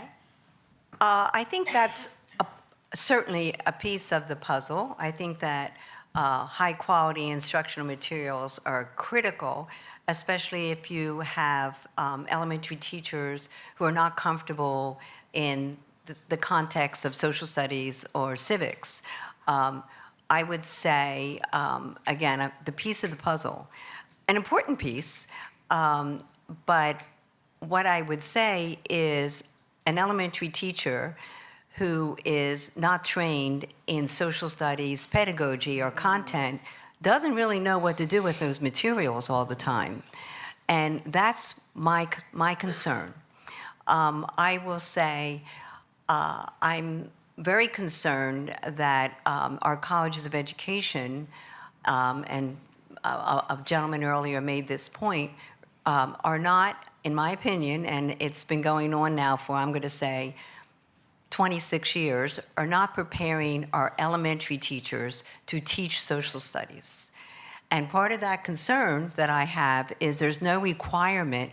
I'm going to blame the College of Maryland right now since I'm most familiar with them, but they no longer require elementary certified teachers, we're talking K through 7 in Maryland, to take one content class in social studies, not in civics, not in history, not in economics, not in geography. So we have kids showing up to teach in Maryland who haven't had a social studies class. We can give them high quality materials and really great textbooks, but do they prioritize that, and do they know how to associate the pedagogy with those content areas in social studies if they haven't really had a course, a content area course, since they were in high school themselves? And that's a real concern for me. Our CEO at the Center for Civic Education and I taught elementary methods classes together for years at the University of Maryland. 90 students a year we taught as adjuncts. And I want to say, we really started to get nervous when those students who were second semester juniors could not pass the 8th grade NAEP public release civics test. And they were nervous about it. Like, does this count? You know how that is. Does this count? No, this doesn't count. This is a pretest for you to see your growth over this year in your social studies methods class. But we did everything possible to make sure that they were aware that they would be entering a school in Maryland, K-7, and teaching social studies, and this was part of the content that they did not feel comfortable to teach. Now, we do have some great resources out there. In some counties, though, smaller counties where I taught in Queen Anne's County, there was no curriculum. And I had to write the curriculum for my county because I felt the need for curriculum. Yes, there is some great resources now, but again, when you put it in the hands of a teacher that doesn't know what to do with it, then professional learning is important, right? And then really good pedagogical content knowledge, professional development is needed. So I think there's limitations to that whole, I mean, I would say high quality instruction material is important, but high quality professional development and instruction is more important or equally important. So I don't want to lose that story, that how important that is. Especially if you've been, and there's probably half the people in this room have been methods professors, adjunct, right? I'm looking at the nodded of heads. So you know what this is looking like now. Yeah. Thanks, Marcy. Finn, anything you'd add on to that in terms of HQIM? Are there opportunities there, given some of the national focus on that at all? Yeah, I definitely think there are a lot of opportunities in the HQIM space. I think first off, but to Marcy's point, it's really important to acknowledge the challenges and the headwinds as well. There are varying definitions of what high quality instructional materials are and are not across the country in different disciplines. I think that's one major piece that from a national perspective, we are having that discourse and working through.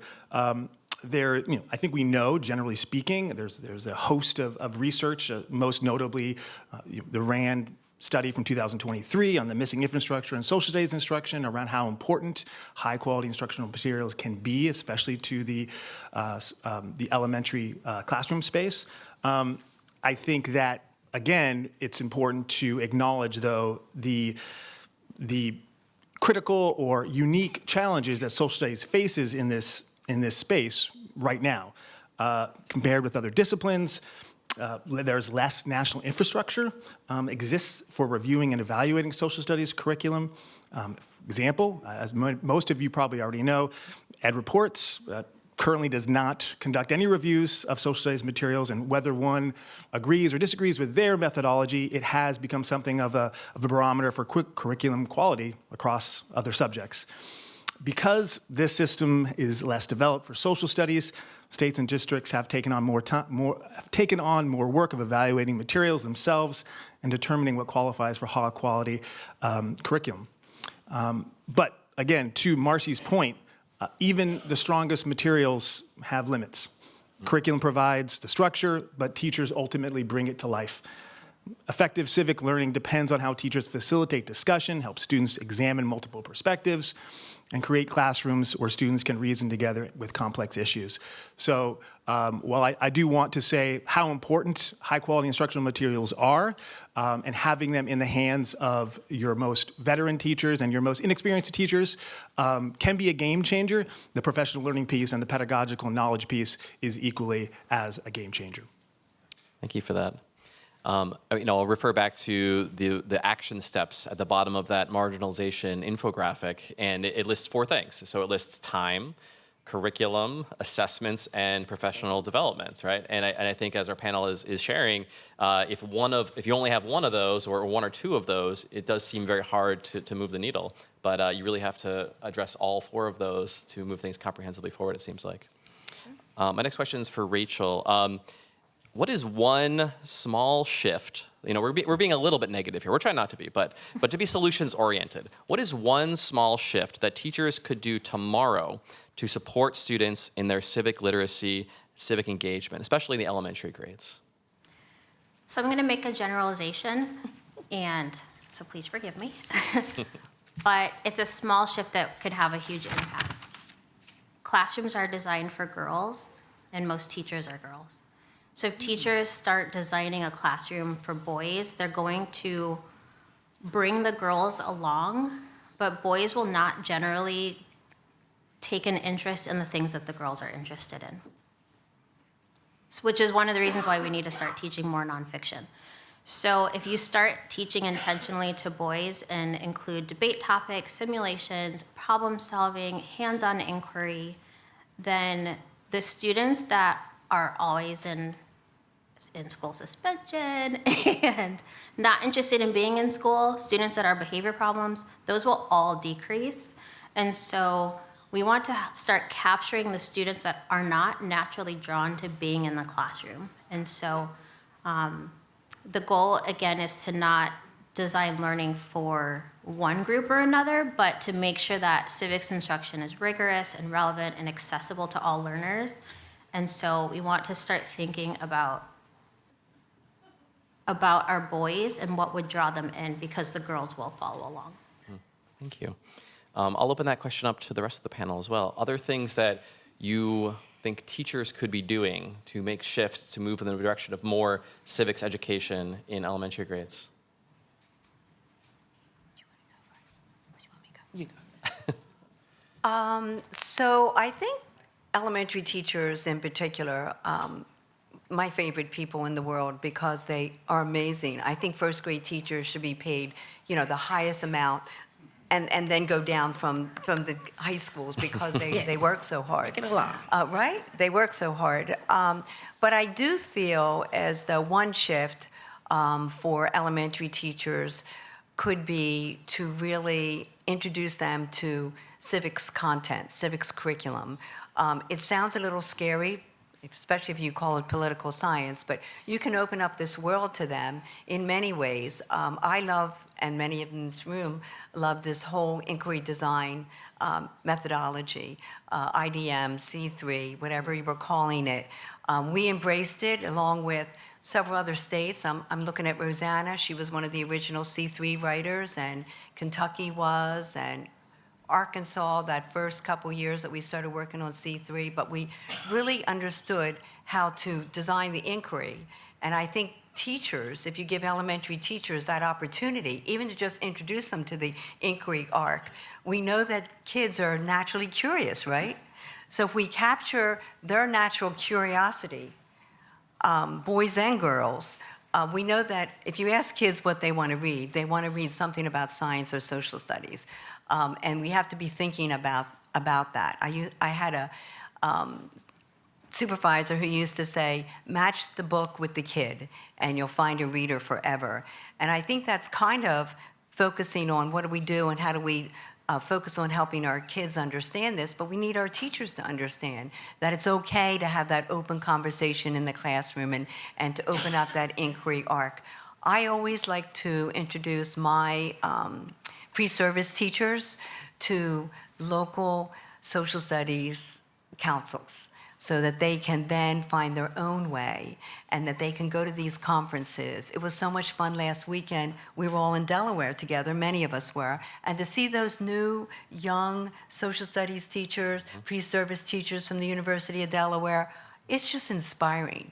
So if we get kids involved, they are kids to me, they're young people, and involved with their local councils, and then they become advocates of civics and social studies, and they see the importance of it. I think that's part of living this democratic life. And I think it's our job to do that, our job to move the needle in that direction and open up this new world of professional learning and social studies, right? And they will fall in love with it. And I think our National Council for Social Studies is also wonderful, although really, I think that start at our state councils and our regional councils and get them involved, get the elementary teachers involved as much as possible. Thanks, Marcy. Junmika? No, Oh, do you have another one? Oh, sorry, Rachel. So I just want to share an example. Yeah. So with my ag class this year, they are doing a project. So I teach them hydroponics and school gardening and all of those things. So I asked them to create their PBL around that topic. So what they came up with is to design every school, what they would like to see is that every school that has a school garden or hydroponic system, have them donate a portion of what's grown in the school to the students that are in need within the school or within the district. So right now they're saying 25% of everything that we grow, we would like to donate that so that kids that are receiving food bags on Fridays can then have fresh fruit and vegetables that we're putting in there.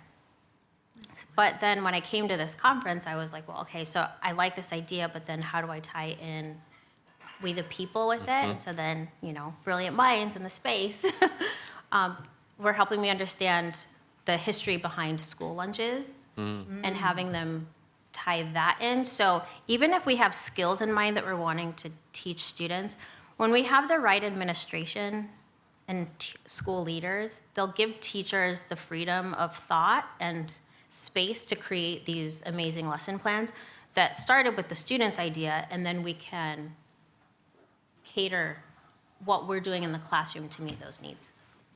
I'll go really quick.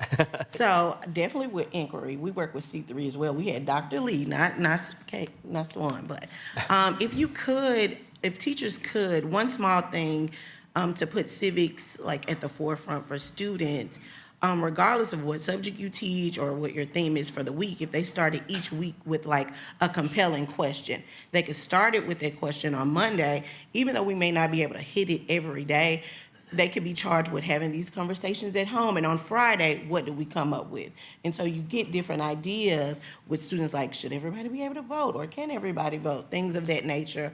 Of course, you'll scale it for the grade band. But if they could start with a compelling question at the start of the week, you have time to discuss it with your friends, other teachers, your parents, siblings. And then on Friday, we come together and see how do we gauge the room of like what the answers were to the compelling question. I think that's one little small way. That's great. Let's Thank you keep for it that. Finn? Really quick, I just want to mention, I would say that I think the biggest piece for elementary teachers is to internalize the idea that civics instruction doesn't start in third grade, fourth grade, and fifth grade. It really starts pre-K, pre-K 3. I have a memory that burned into my mind around when we were an elementary school that I was leading, when we started to implement structured civil discourse, essentially. And a pre-K 4 classroom had a discussion around a text. The text was a picture of a fireman putting out a fire. And they had a 5-minute discussion, 4-year-olds, around the importance of the service that this person was doing for their community.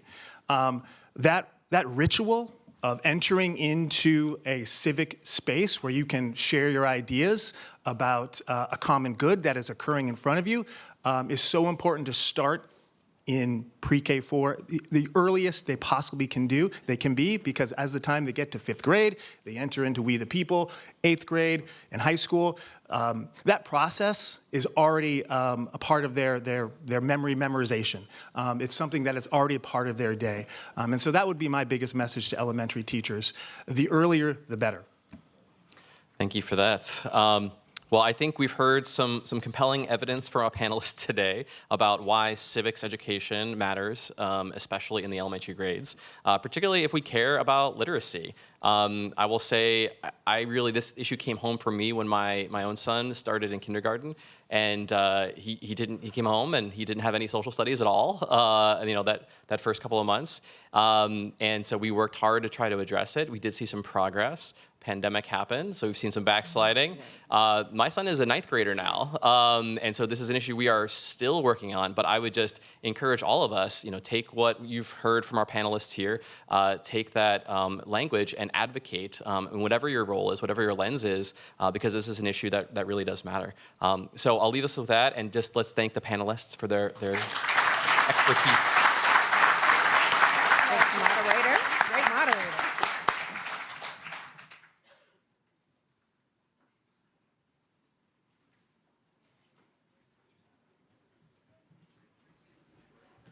Okay. So as we go to the break, a couple of announcements.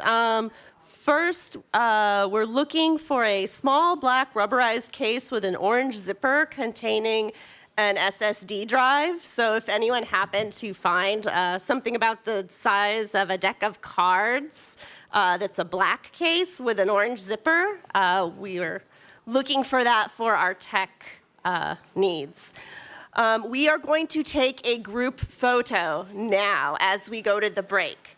We are going to do so, we're going to take this group photo outside, so out in front of the white Gravenor building, which is diagonally that way. So you're going to go out kind of right and then on the left right away.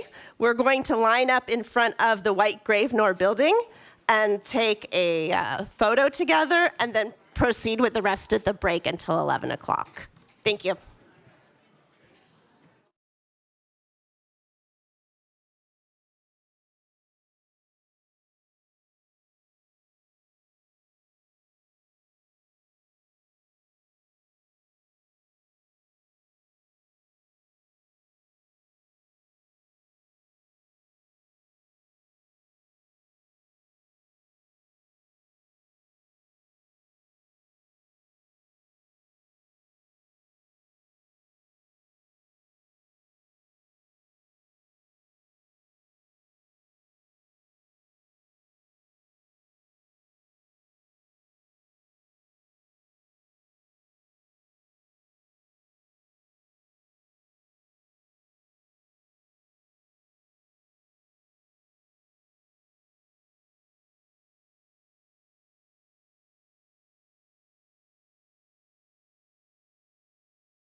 that throw off the rest of the day, or is that okay?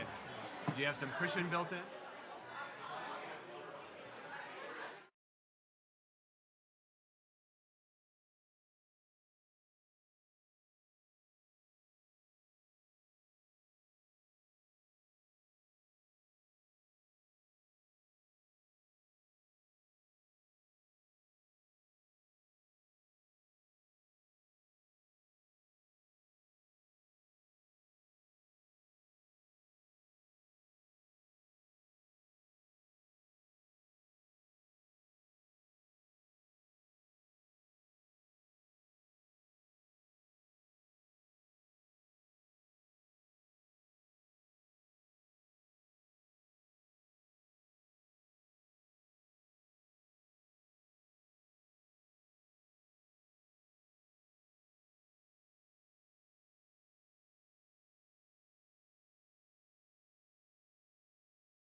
If you're in the back, if you could grab your food and come to your seat in the next minute, please.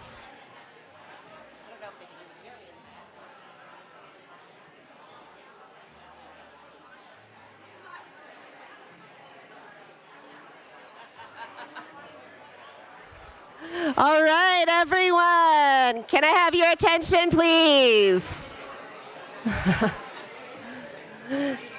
Raise your hand if you can hear me. You can do that too, but I see a lot of hands raised. Somebody in the back can hear me, yes. Good, let's all find our seats now so we can get this next panel started.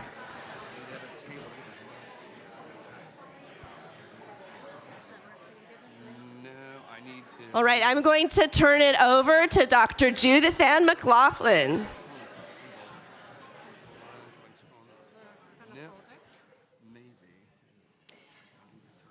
Good morning. My name is Judith Ann McLaughlin, and I'm a professor of political science and director of the Center for Civic Engagement and director of a statewide civics education initiative that is a partnership between high school students and the university.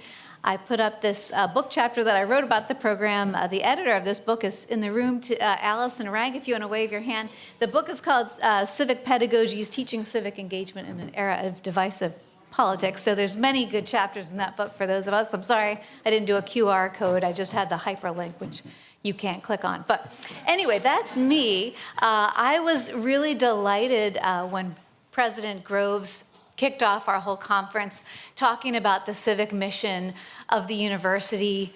And in fact, I went and took a picture with the John Carroll statue as the patriot. And, you know, he admonished that we're all patriots in this room. And I'm really honored to moderate this distinguished panel, all of whom will be talking about the partnership with all of us from the elementary level that we were just discussing through higher education, and what kind of strategies and programs and best practices and opportunities that we have to advance our civic mission together. So I've asked each of the panelists to introduce themselves and to share a little bit about their work. So we're going to go down the line, and then we've got a robust question and answer session as well. So first, let me turn it over to Jason. Thanks.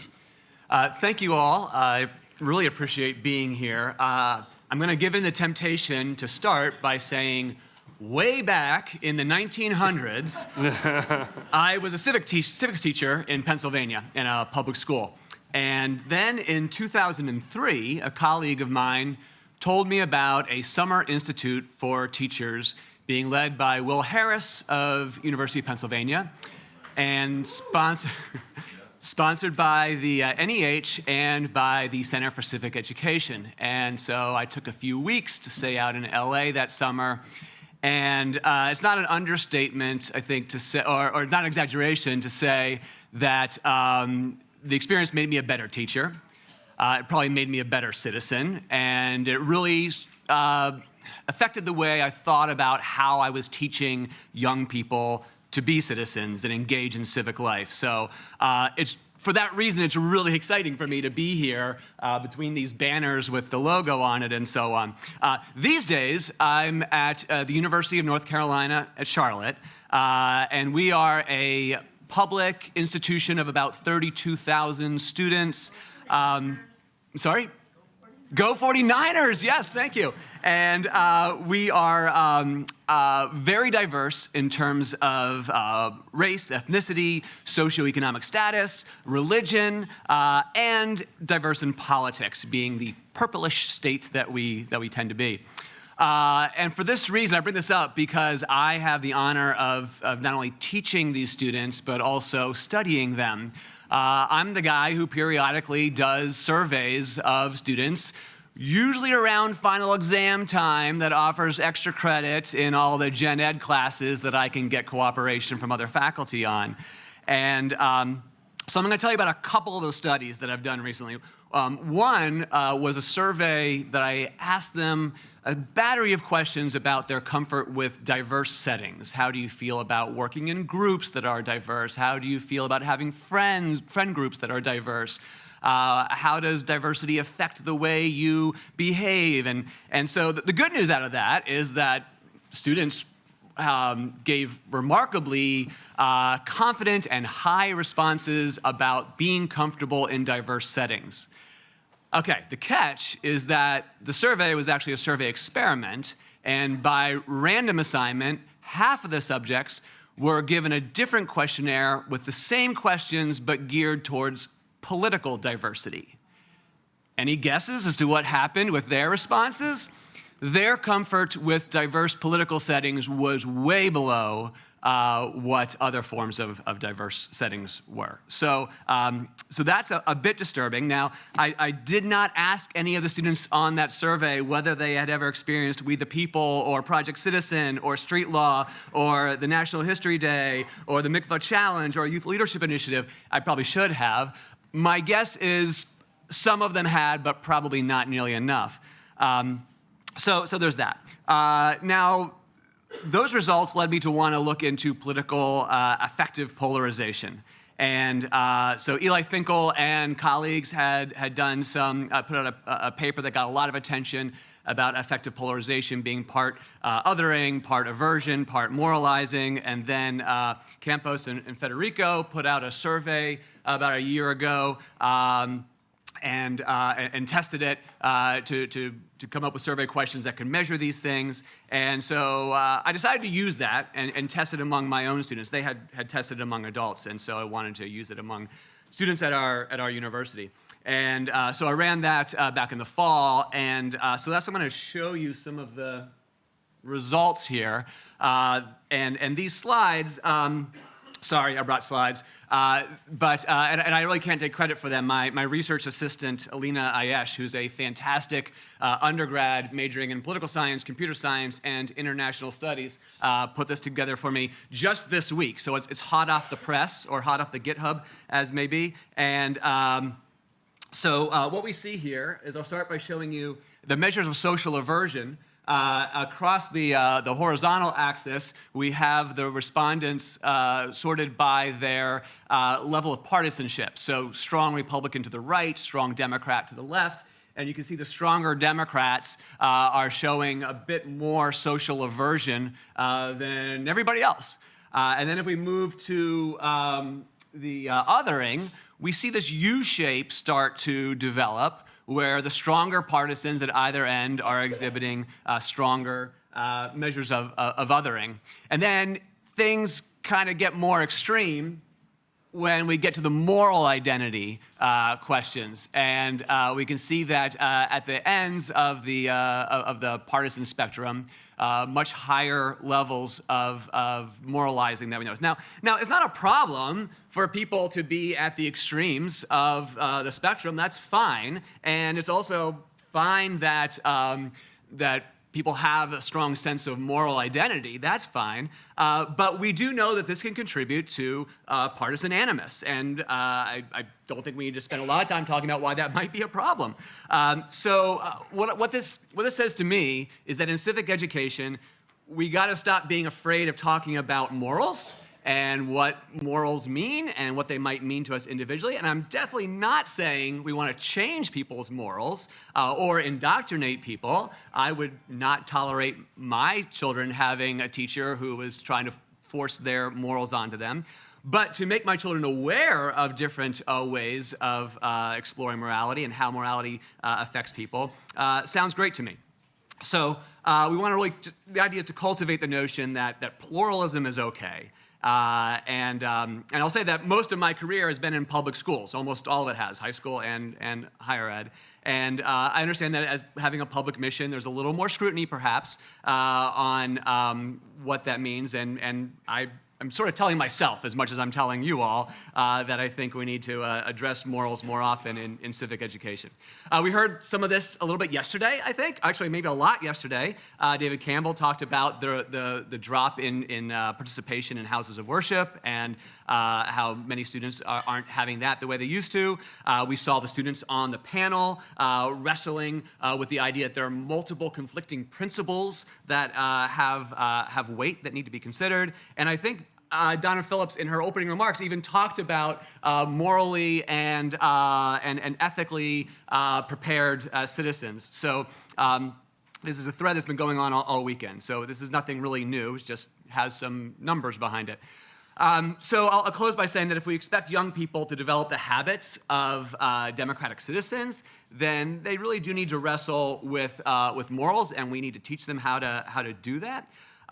If they have good civic dispositions without wrestling with morality, then they're really just being obedient is all they're doing. So we can do better than that. And so with that, I'll close. Thank you. Okay. Hi, everybody. My name is Alina Lewis, and I'm the Senior Research Scientist on the Youth Civic Connections Project.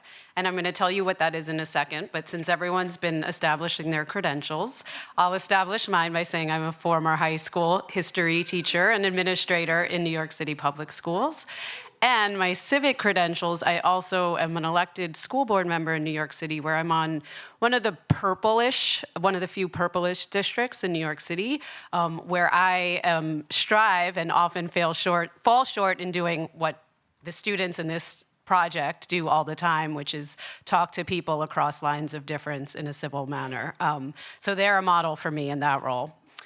So the YCCP, or Youth Civic Connections Project, is a design-based research project that really, at its heart, is a collaboration between high school teachers and university educators to reduce affective political polarization through transformative discussions across lines of difference.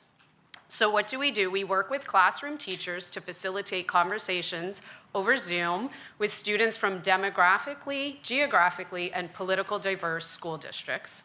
So we've had a couple iterations of the project, and we've had rural upstate New York red districts talking to very liberal blue New York City districts, red-leaning Florida districts, purplish Florida districts, a mixed Pennsylvania district right before the last election.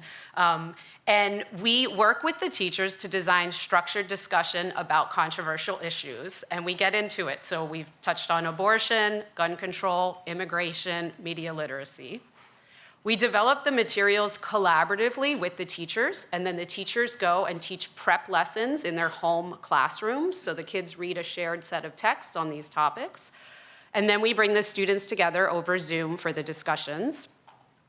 We establish discourse norms collaboratively with the teachers and the students, but in the discussions themselves, student facilitators actually lead those conversations in small breakout rooms.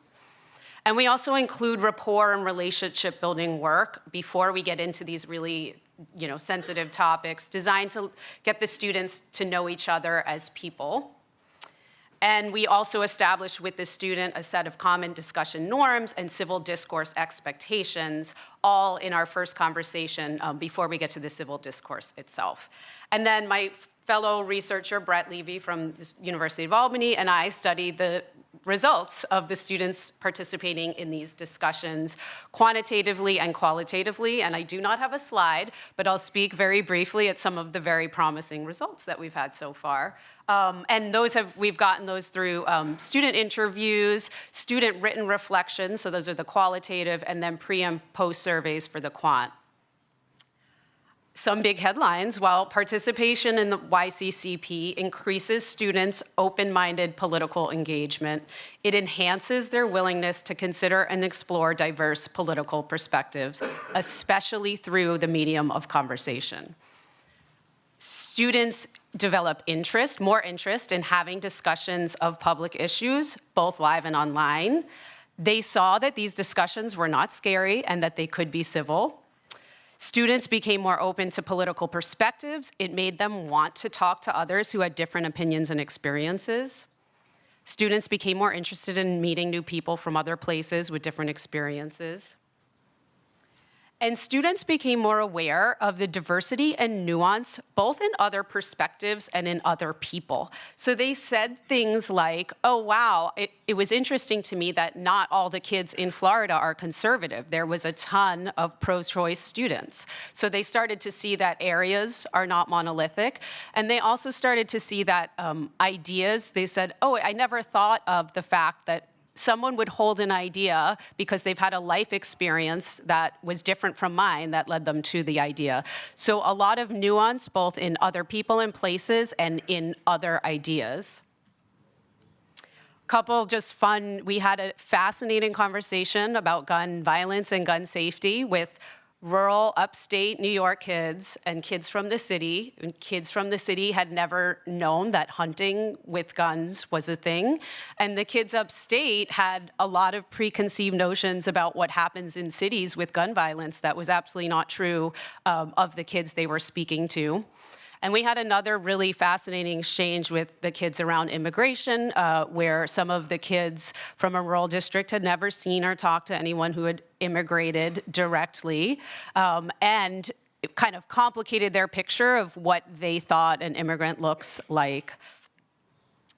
And so really the way in which we collaborate between the university and the school, it's a design-based project, so it's rooted in prior research and theory. So we use Dewey's theories of civic renewal and contact theory, which has been mentioned a lot of times here already, research on democratic discussion frameworks, and we bring that, but it is very much a two-way collaboration. The teachers bring the very deep contextual knowledge of their communities, their very specific communities, and their students. And so the knowledge is flowing both ways in this experiment.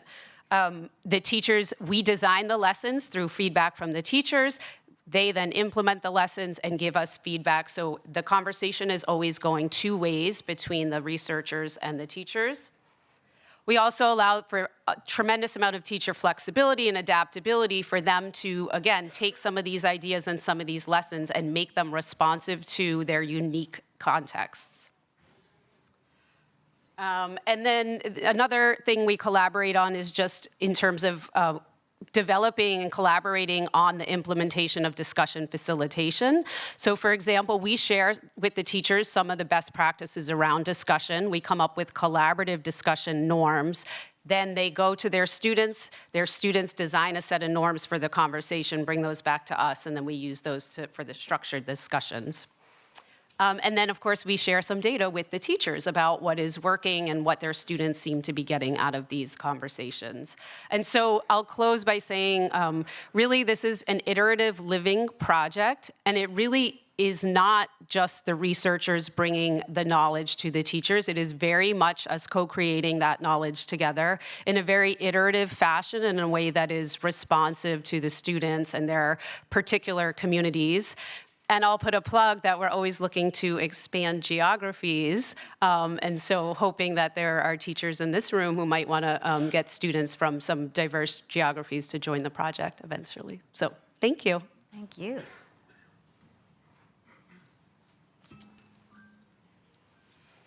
Good morning, everyone. Nice to see you. I have a few slides I have to go through. Okay.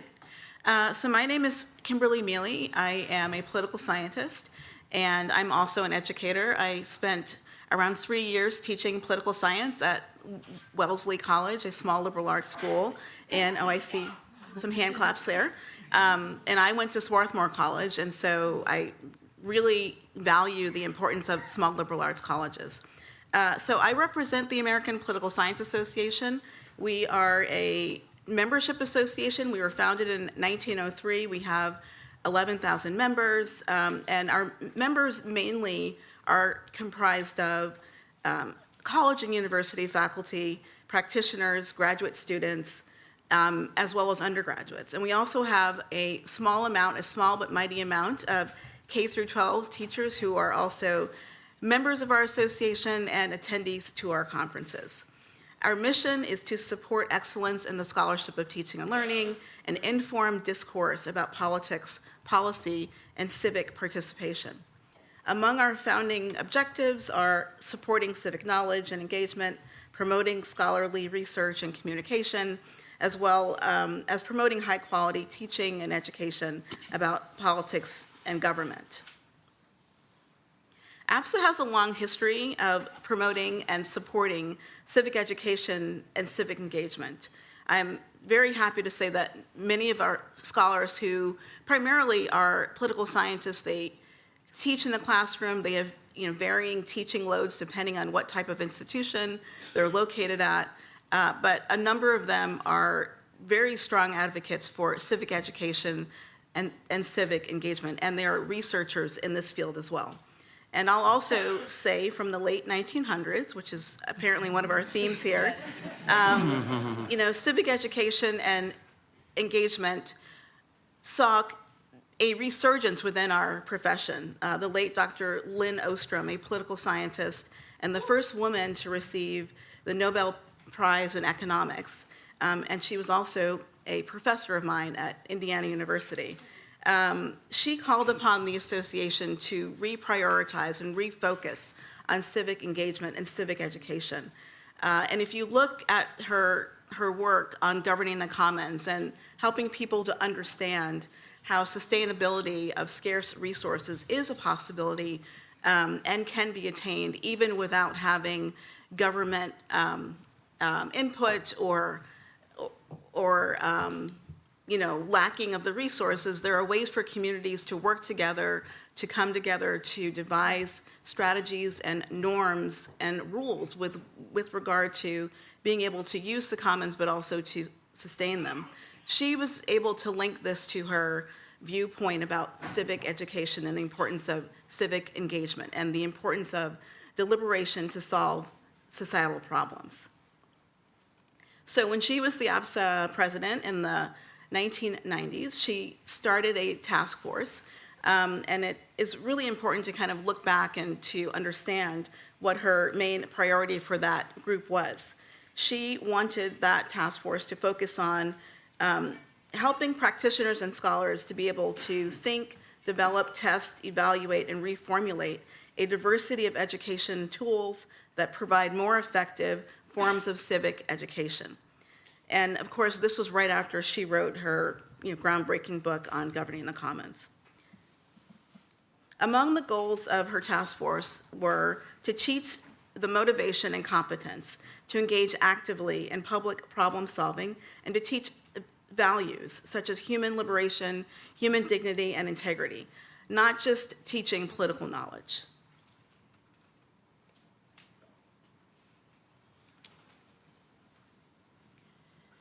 So even today, we're still benefiting from, and there's been a growth in the amount of scholarly research and scholarship that has been done in the scholarship of teaching and learning on civic education and civic engagement.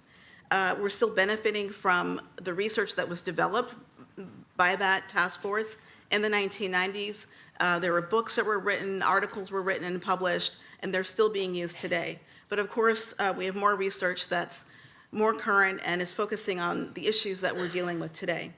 Currently, APSA offers a number of different resources for our members, for teachers, for political scientists, and some of them are listed here, including the annual Teaching and Learning Conference.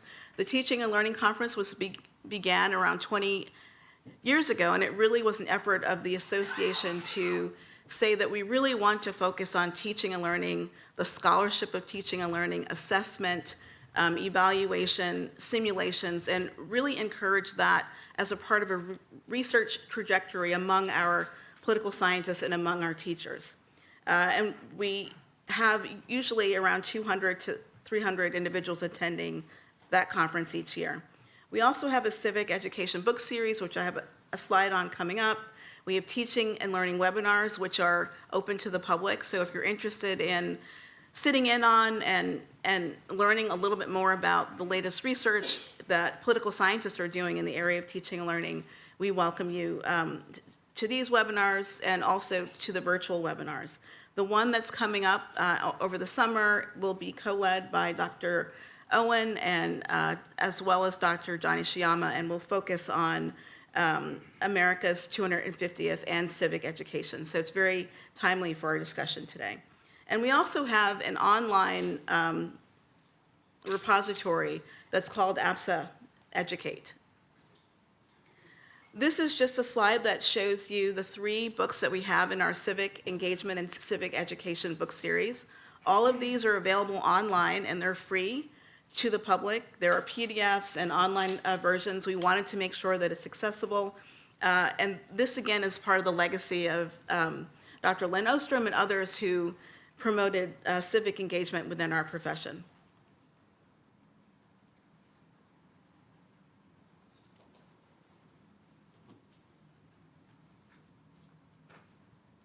Making sure I have the same slide up that you guys see. Okay, so APSA Educate is our online free political science teaching and learning library. This is the resource that I'm most excited about and has shown so much growth and participation from our political scientists and our researchers over the years. It's a collection that is member-driven. Members of our association can submit resources, syllabi, assessment modules, simulations about any topic with regard to teaching and learning, especially in the field of political science or public policy. But there is within that particular resource a section that is devoted to civic education and engagement. So I encourage you to take a look at that. It's available on our website. And we also invite you to share your resources. If there are resources that you would like to share with others, we do welcome that, and there are ways to submit that online.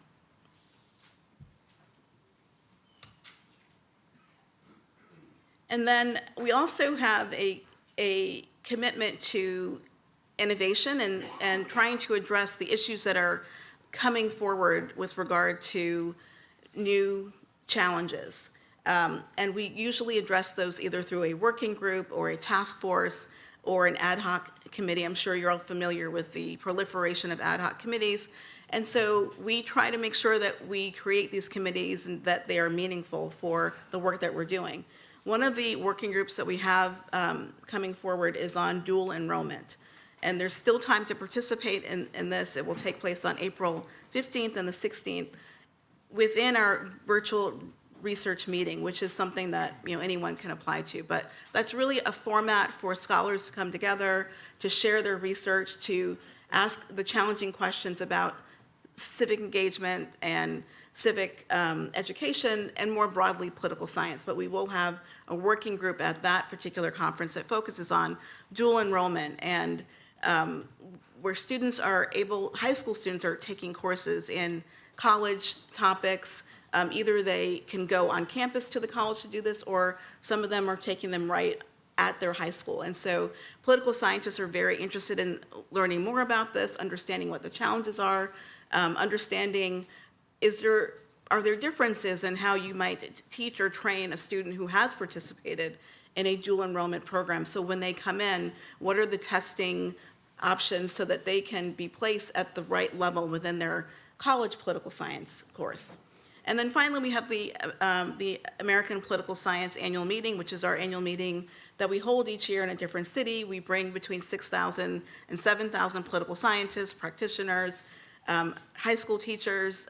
We do have very specific tracks that focus on the scholarship of teaching and learning, and it's really invigorating. I will say that when I started at the American Political Science Association in 2007, so I'm coming up on my 20th anniversary, which is hard to believe, I started in the area of being the director of teaching and learning, as well as the director of diversity, equity, inclusion. And that teaching and learning community, each year that gathers together, there are around 200 to 300 scholars. It's one of the most dynamic and innovative groups that we have within the association.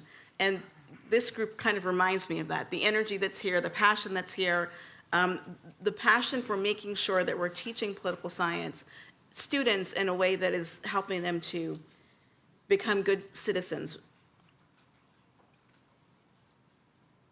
And then finally, I just wanted to close on highlighting some of the resources that we share online. I won't read these, but we've heard about these resources here at this conference. And I just wanted to say thank you to all of you who are teaching civics and civic education, and also all of you who are engaged in the research regarding civic education and civic engagement. It's very important. The political science discipline relies on this research, and we're working with our partners in the K through 12 arena to make sure that we can bridge the gap between K through 12 and the academy. So I will stop there, and I welcome the discussion.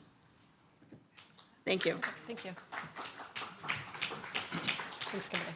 Aloha, everyone. I'm Erin Middleton. I am currently a literacy specialist. I work for the Department of Education in the state of Hawaii. And the way Hawaii is divided is it's a single school district in sub-districts. And so I work and live in the complex area of Lelehua, Mililani, and Wailua. I didn't want to write that there, so that's why it has that Wailua Central District, which doesn't really exist if you Google that, but it's a central district. So kind of going back to the late 1900s, I was actually on the beach and living my good life, and I was a camp counselor. I kind of had the Peter Pan syndrome of after college. I just wanted to go to my happy place, which was Camp Mokuleia. And so I was taught for 10 years ropes courses and mountain climbing and rock climbing and canoeing, and then I was like, okay, I kind of need a career, and there is, a shortage of special education teachers. So I was one of those teachers who was put into a program without having that background in education. I had studied religion, but I had the content knowledge of social studies, but I didn't necessarily have the pedagogy. And luckily for me, I was introduced to the We the People Summer Institute, and it was through the Judiciary History Center put on by Keahi Davis and Matt Matisse.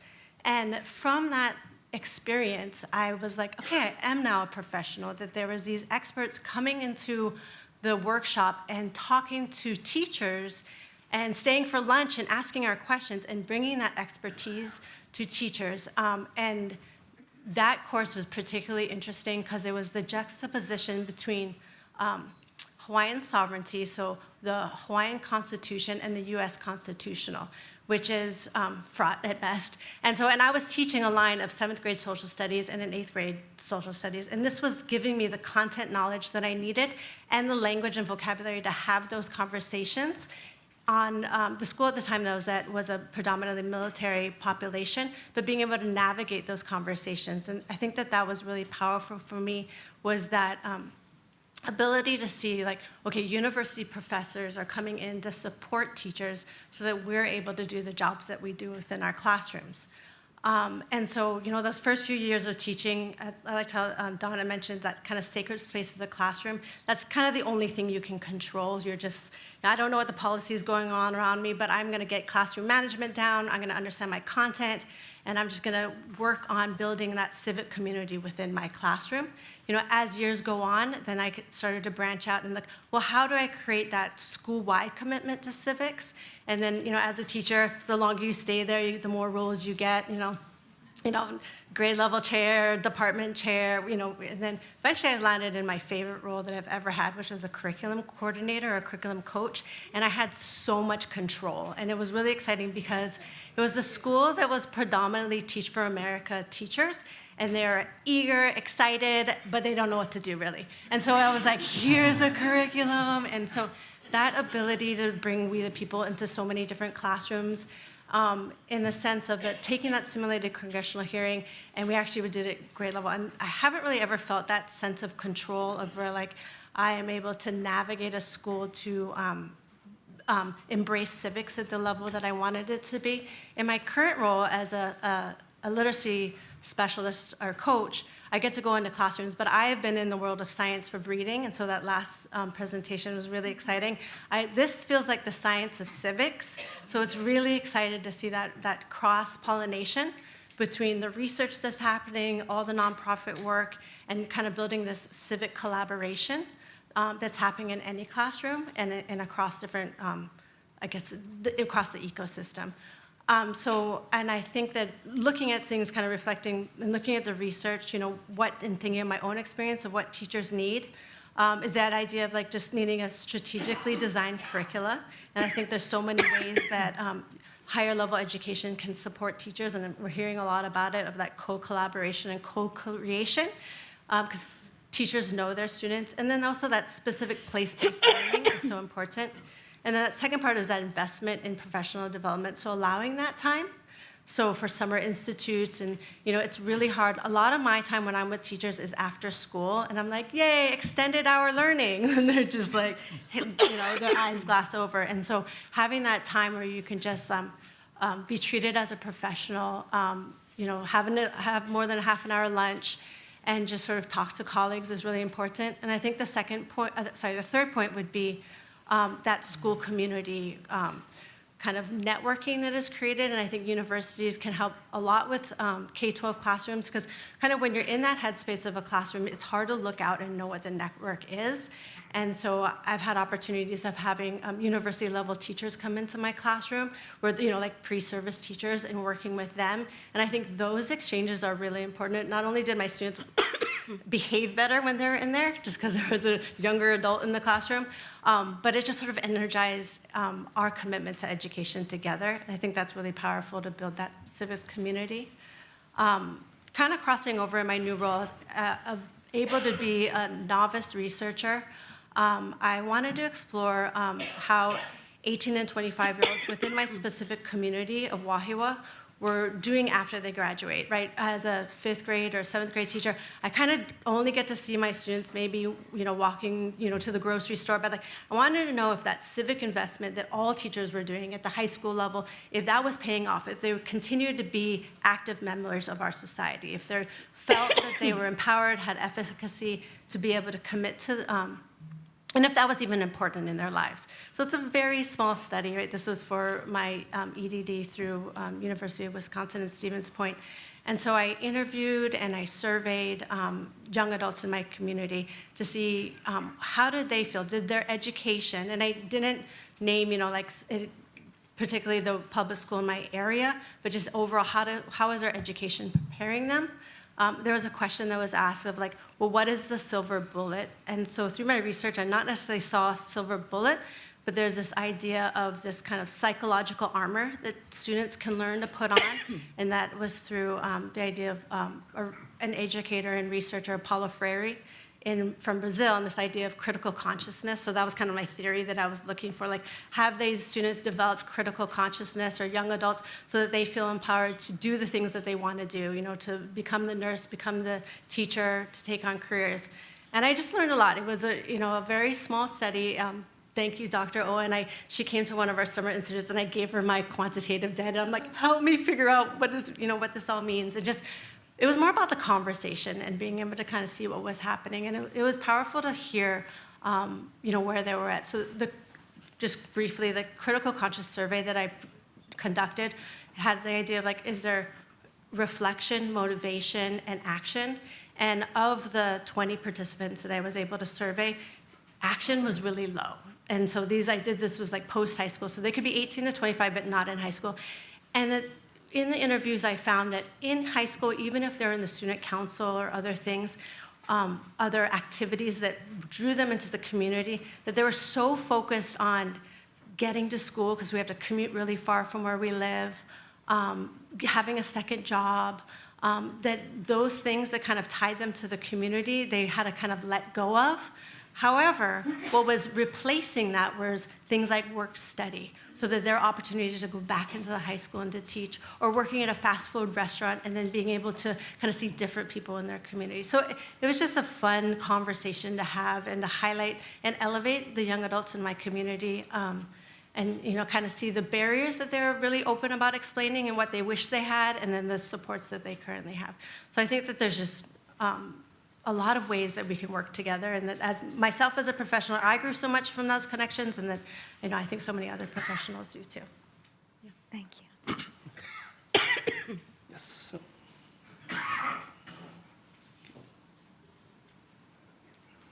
Yeah, there we go. Well, good morning, everyone. My name is Austin Trantham. I'm assistant professor of political science at St. Leo University. It's a Catholic school north of Tampa, Florida.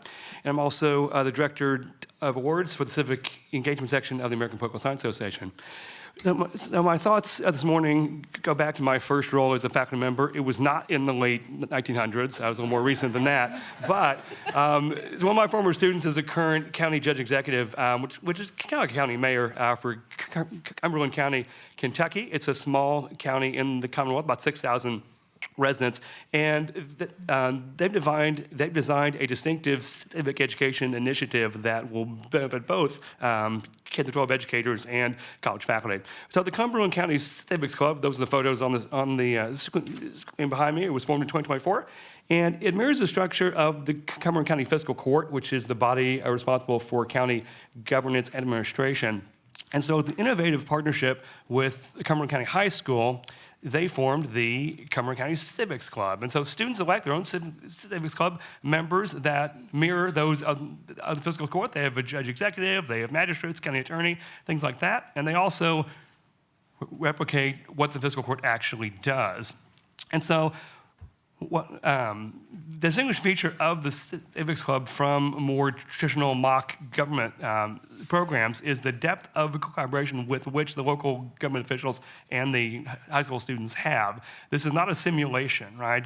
We've heard yesterday from the panel on civic education research about 3 types of democracy: direct, participatory, and deliberative. And the club really symbolizes all 3 of those. So there's been a shift in the messaging in Cumberland County based off the work of the Civics Club, these high school students, from making decisions for our youth to making decisions with our youth. I had the opportunity to interview them a few months ago. And we've already heard as well about the power of experiential civic learning, and the literature also in political science will support the positive impacts of youth councils. So club members, they got together and they selected their chief county improvement goal. What are they going to do? So they're going to build a splash pad for the youth of Cumberland County. So they engage in the same activities that local county officials do. They met with companies. They completed all the land surveys. They addressed budgetary questions. How's the county going to actually pay for this? They found stakeholders. They did all the work that the county would normally do. And the county was so impressed that they zoned for this project. It is scheduled to open in summer 2026, this summer. They're contributing to policy deliberations. They're understanding deliberative discourse. using social media to crowdsource public opinion. They're drafting emergency communications that the county might use. There's a photo behind me of the county judge executive, Luke King, and the Civics Club judge executive, City Arterburn. They're signing a joint proclamation for Youth and Public Service Day, for National Day of Remembrance for 9/11, and they are having a separate discussion with county officials about these issues before they just sign a document. And so Sadie is actually a 17-year-old high school senior. She's serving on a regional county board. They've never done that before. So as Renee told us yesterday, democracy is indeed a verb. So the other photos behind me are another part of how the club is really engaging with civic education. They are traveling around. They've been to Frankfurt, which is the capital of Kentucky. They've been right here to Washington, D.C. And during those travels, they're meeting with legislators. So they're practicing participatory democracy in the actual spaces where power is exercised. The club, I am happy to report, has had statewide media attention. On the slide behind me, there's a photo of their award from the National Association of Counties. So this illustrates what happens when students move beyond being heard by adults to actually collaborating with them and building their leadership and their civic capacities. As Ebony told us this morning, we have to get out of the mindset that students aren't the experts, because they really are. The county was trying to understand, do we want a cannabis dispensary in Cumberland County? They asked the students, what do you think? What does Gen Z think about that? They said, we don't really want that. So they were a voice behind that decision. So for both of us that work in K-12, all of us, and higher education, the local civics clubs really challenge us to reconsider how early and how authentically we invite students into civic life and civic spaces. So I think what Cumberland County is doing is innovative, and it's a partnership opportunity for K-12 and college educators. And when we trust students with real responsibility, they do rise to the occasion. They strengthen their own civic skills and the communities that they serve.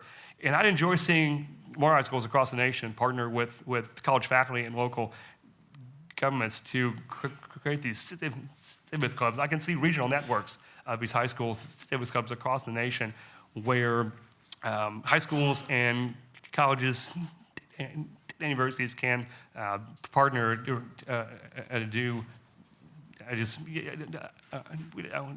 wonderful things, because everyone in this room, Gen Z is our future. We have to engage them in civic education early and often. Thank you.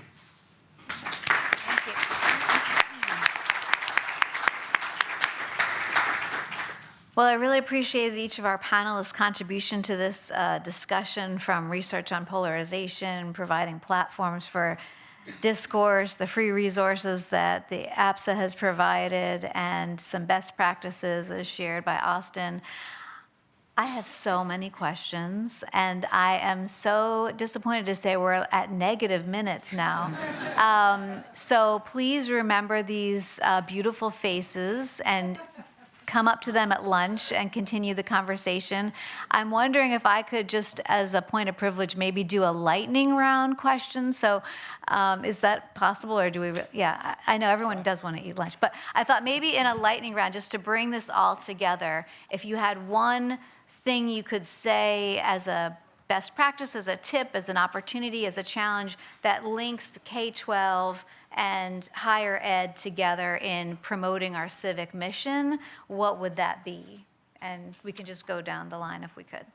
I would say that high school kids and college kids can both wrestle with the moral question of how Thomas Jefferson could both write the Declaration of Independence and also own a plantation with many, many slaves living on it. And I think it's a benefit for students to wrestle with that rather than have it, glossed over.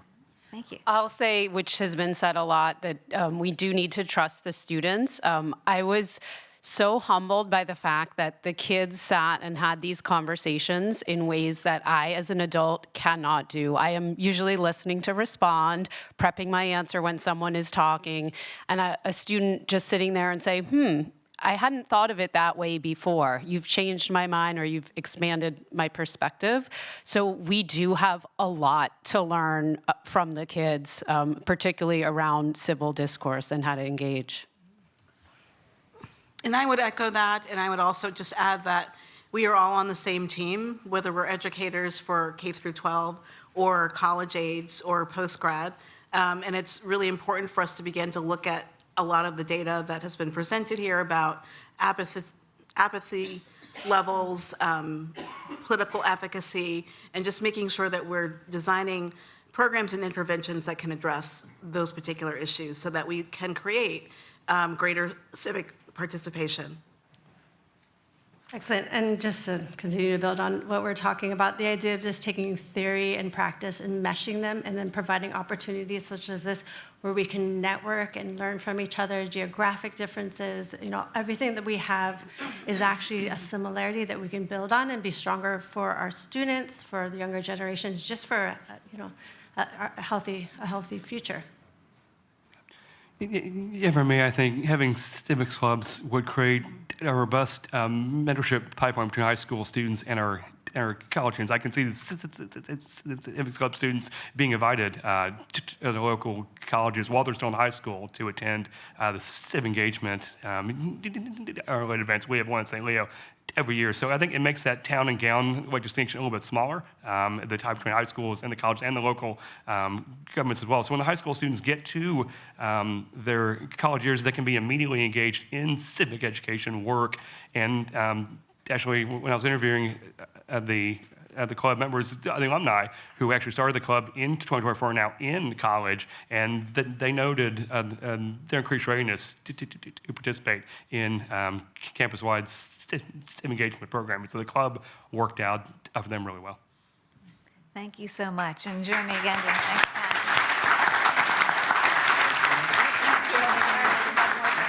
Thanks, Nice to meet you. Well, we talked too long. But we got a lot.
Well, no, I can't be.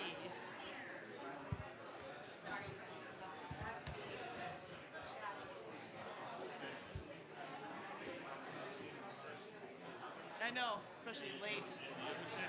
And late. All right. I haven't seen this many bright lights since that last event in jail. You know they're recording. Somehow I got the lucky assignment to moderate every conversation that preceded, a meal or a happy hour. It's actually quite a privilege. There we go. So you might have noticed throughout the agenda, we've had several of these, I'm calling them false dichotomies of, is it the home or the school that drives civic learning? We quickly said it's both. It's all the things, and we didn't quite pit K-12 and higher ed, but K-12 and higher ed in conversation. This conversation, professional learning and curriculum, I don't know if it's a false dichotomy because there are constraints. And we've heard from almost every panel at different times talk about, you have to have good curriculum.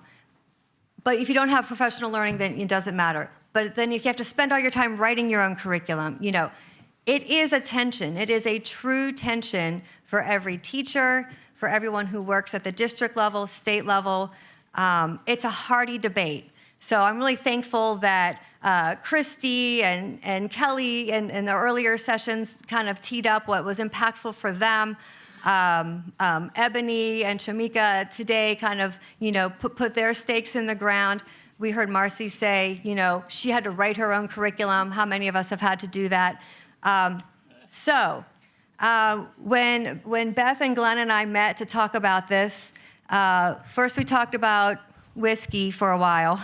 Not as appropriate, bourbon. And I thought this is going to be the easiest job I have. The format for this, though, is because I think it's such a perennial tension.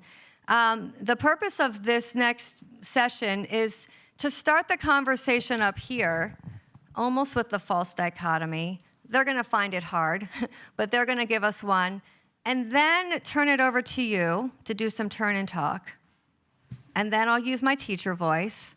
But then we want to hear from you. So we want to go deeper into this as a large group. We're not going to get to any kind of resolution, but I do think there's real value in continuing to talk about professional learning and curriculum and the role they play. And I'll just, here's like the framing for the false dichotomy. You are a teacher with limited time, or you are a district leader with limited budget, and you can afford to do one thing. And if you're working at the district or state level, no, that money can't be split in half. It's a certain kind of money that can either only be for professional learning or for materials and curriculum. You know what I mean. Money can't move, it's stupid. So if you had to pick which is going to drive student outcomes and in civics better, you only get one choice, then what would it be? So that's sort of what I put to Glenn and Beth. And of course, they very quickly started talking about the other thing. But let's just start with, I'll let you introduce yourselves as well, and then we'll start with Beth, and I'll let everyone guess which one you're going to pick. Well, it's not, anyways. I have worked through the dichotomy between the two just because of the center programs. But my name is Beth Ratway. I'm a principal technical assistance consultant at the American Institute for Research. My husband and daughter ask me what that means all the time. The focus of my work is really supporting states and facilitating standards revision in K-12, particularly in social studies, and then supporting the implementation. It used to be, write standards, you guys get them, go forth and implement. And now they're trying to be more thoughtful about implementation, which is where this kind of plays a role in our work. I was the state social studies specialist in Wisconsin for 5 years prior to coming to AIR. And then I taught high school social studies right outside of Milwaukee for 15 years, which included doing the We the People program for 10. And I participated, I hate to say this, in 37 different summer institutes, either as a mentor or a content specialist. So I know I'm talking about this side, but I know a lot about the other side. And I'm currently on the board of directors for the Center for Civic Education. Yay. So do you want me to talk about HQM, or do you want him to introduce himself first? Let's go HQIM. Okay. And break that down. Not everyone lives in our acronyms. Okay. Yeah, too many acronyms. We need like a quarter, or like a table where you put money in every time somebody uses an acronym. So high quality instruction materials has been around mostly in discussions around ELA and math, right? And now it's dabbling in science. And I think Finn brought up, there's the ed reports doesn't necessarily do reviews in social studies, and there's multiple reasons why. But as part of our implementation work, we worked with ed reports, starting in Louisiana, to really try to identify what are criteria for high quality instructional materials in social studies. So we did that we did a proof of concept in Louisiana, which has a very robust statewide system to identify materials and in social studies and then vet them. And then what we did is we worked with many people in this room, and we looked at all of the states who had criteria around social studies. Either they gave guidance to districts or they do it at the state level. We looked at it all, researched it all, put it all together, and then got feedback from state social studies specialists. What are the criteria? Do these work? Do you think they work? And so what we came up with, I'm just looking on here, I should know them all by heart. We came up with 6 different criteria that people are using in different states. We're working with publishers on using them. The Center for Civic Education did it as they revamped their We the People textbook. And so the first one is alignment to standards, right? So you have, how do the materials align to standards? And then you talk about social studies practices, which is what I believe this conversation is going to be about in a little bit, around professional development, but really what is good practice? And how we define good practice is, right, consistent opportunities for sustained inquiry. Materials provide opportunities for students to build knowledge about content or concepts through analysis of a coherent selection of materials. Materials provide regular and varied opportunities for students to engage in disciplinary thinking, reading, and writing, all things you've been talking about. And materials provide opportunities for students to apply conclusions. So that's all one set of the second part of the criteria.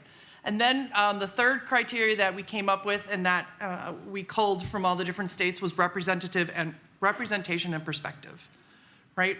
And then usability, instructional supports, and assessment. So that is what makes good curriculum in social studies. And on this path, right, I had an ebb and flow with publishers and what I liked, especially when I was teaching, and what I needed. And social studies is a special place. So what we've learned is that materials matter. There's a RAND study, I think somebody was talking about it before, that talks about teachers, particularly social studies teachers, and I would say it's probably higher than this, spend 12 hours per week or more just searching for materials and creating materials a week. And then 96% of them go to Google, right? 75% of them go to Pinterest, and teachers pay teachers, right? So are you hearing kind of the underlying reason why materials really matter? It's that concept of coherence, right? When teachers don't have access to great materials, it leads to inconsistent and quality, particularly for our lowest achieving students. Right? We all know that. If you've been in the classroom, you're like, I don't know what I'm doing tomorrow, so I'm gonna find this and put this together. I don't know if it goes with yesterday, but I know this is what I need to do for this hour. And students, what the TNTP, there's a TNTP study. Break that down. Oh, sorry. The new teacher The project. new teacher project. I forget my own acronyms. They did a study on materials as well, and they said, the data they have is that in a single school year, 581 hours of the 720 hours that students have access to, they are spending those 581 hours on assignments that are not of high quality. Right? So it does. Materials matter. And then the study from the RAND study also talks about there are equal gains. They are finding equal gains to having high quality materials as it is to having a high quality teacher. It is one of the most scalable levers that we can use to improve student achievement consistently for all students. Thank you, Introduce Beth. yourself first. Yeah, introduce. Okay. My name is Glenn Manns. I'm the state coordinator for Project Citizen We the People in Kentucky. But in my bones, I'm just an old social studies guy. I taught middle school. I taught middle school social studies for a number of years, and then I was a social studies consultant. I ran TAW grants for 15 years. I was a social studies consultant. I was an education recovery specialist. I was assigned to low-performing schools. So I've been blessed to have the benefit of being in a lot of different classrooms, not only here in the States, but abroad. So I've seen a few classrooms, and it's given me a little bit of experience and perspective. And I do not disagree with a lot of what Beth is saying there. Materials, and particularly good materials, are extremely important. I remember one of my first gigs at the Kentucky Department of Ed, and I knew, for example, that We the People and History Alive worked, but as a department of employee, I couldn't endorse those things, even though I thought it was sort of stupid, because when I was working with teachers, I would be like, hey, what's your materials and things like that. So let me share a couple of real quick stories that kind of give you an insight on the importance of professional learning, though. I taught in another district, and I'd just gotten a job in Owen County, which, by the way, I'm going to do a shout out here. I've got a former student who's actually the DAC of a district in Kentucky back there, Matt Osborne. Great administrator, and he was a great social studies teacher as well. So I'm unpacking my room there, and I find this book, and I'm opening it up, and it's a box of We the People books. And I'm like, yeah, this is exactly what I need to teach my high school, American history content, particularly the Constitution. But I had never been to a training or anything like that. So I used them for the first year, and then I found out there was a training. And then that was my introduction to the center. So at that time, the administrative office of the courts did the trainings and so forth. So I got immersed into that. And I learned a great deal from that and went forward. I later became state coordinator, and there were two incredible elementary teachers down in Madison County they were very good elementary teachers.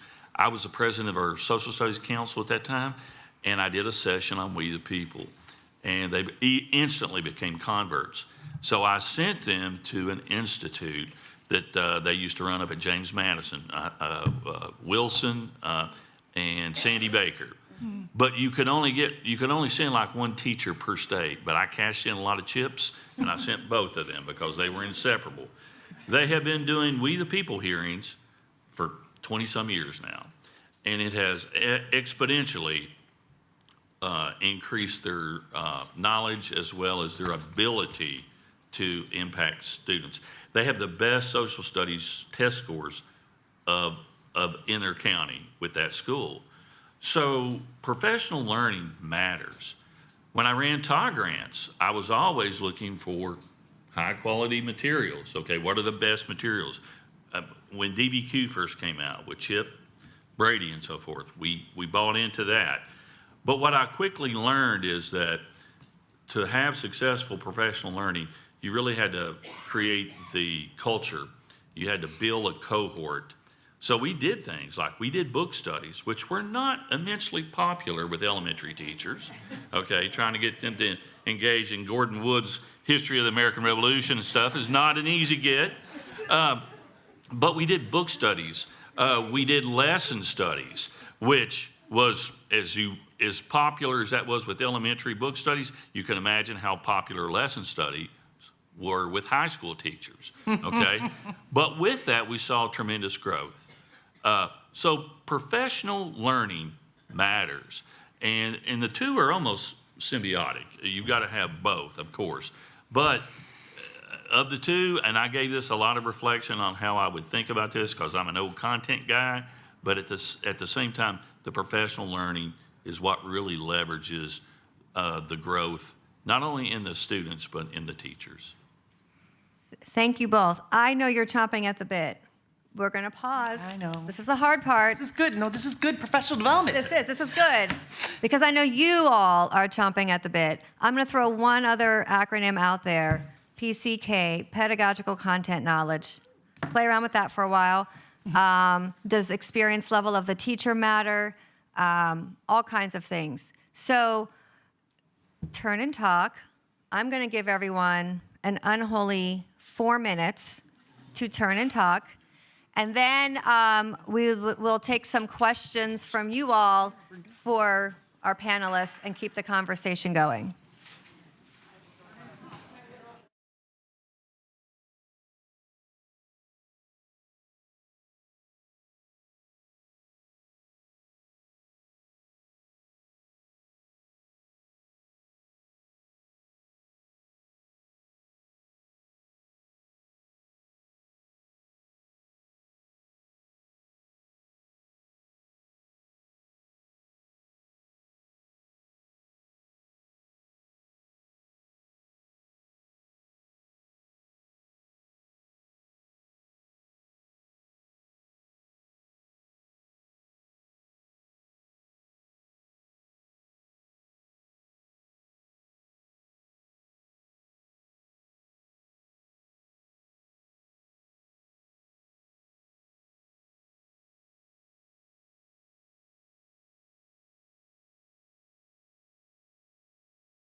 Oh, that's really nice. I should have told my mom.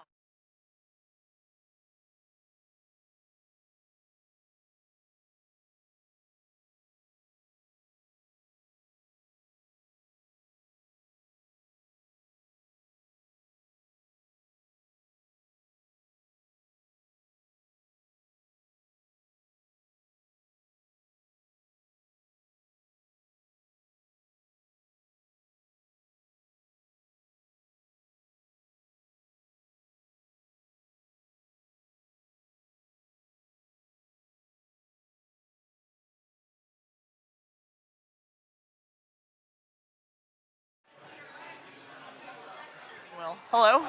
Hello? Oh, great. All right. All right, good afternoon, everybody.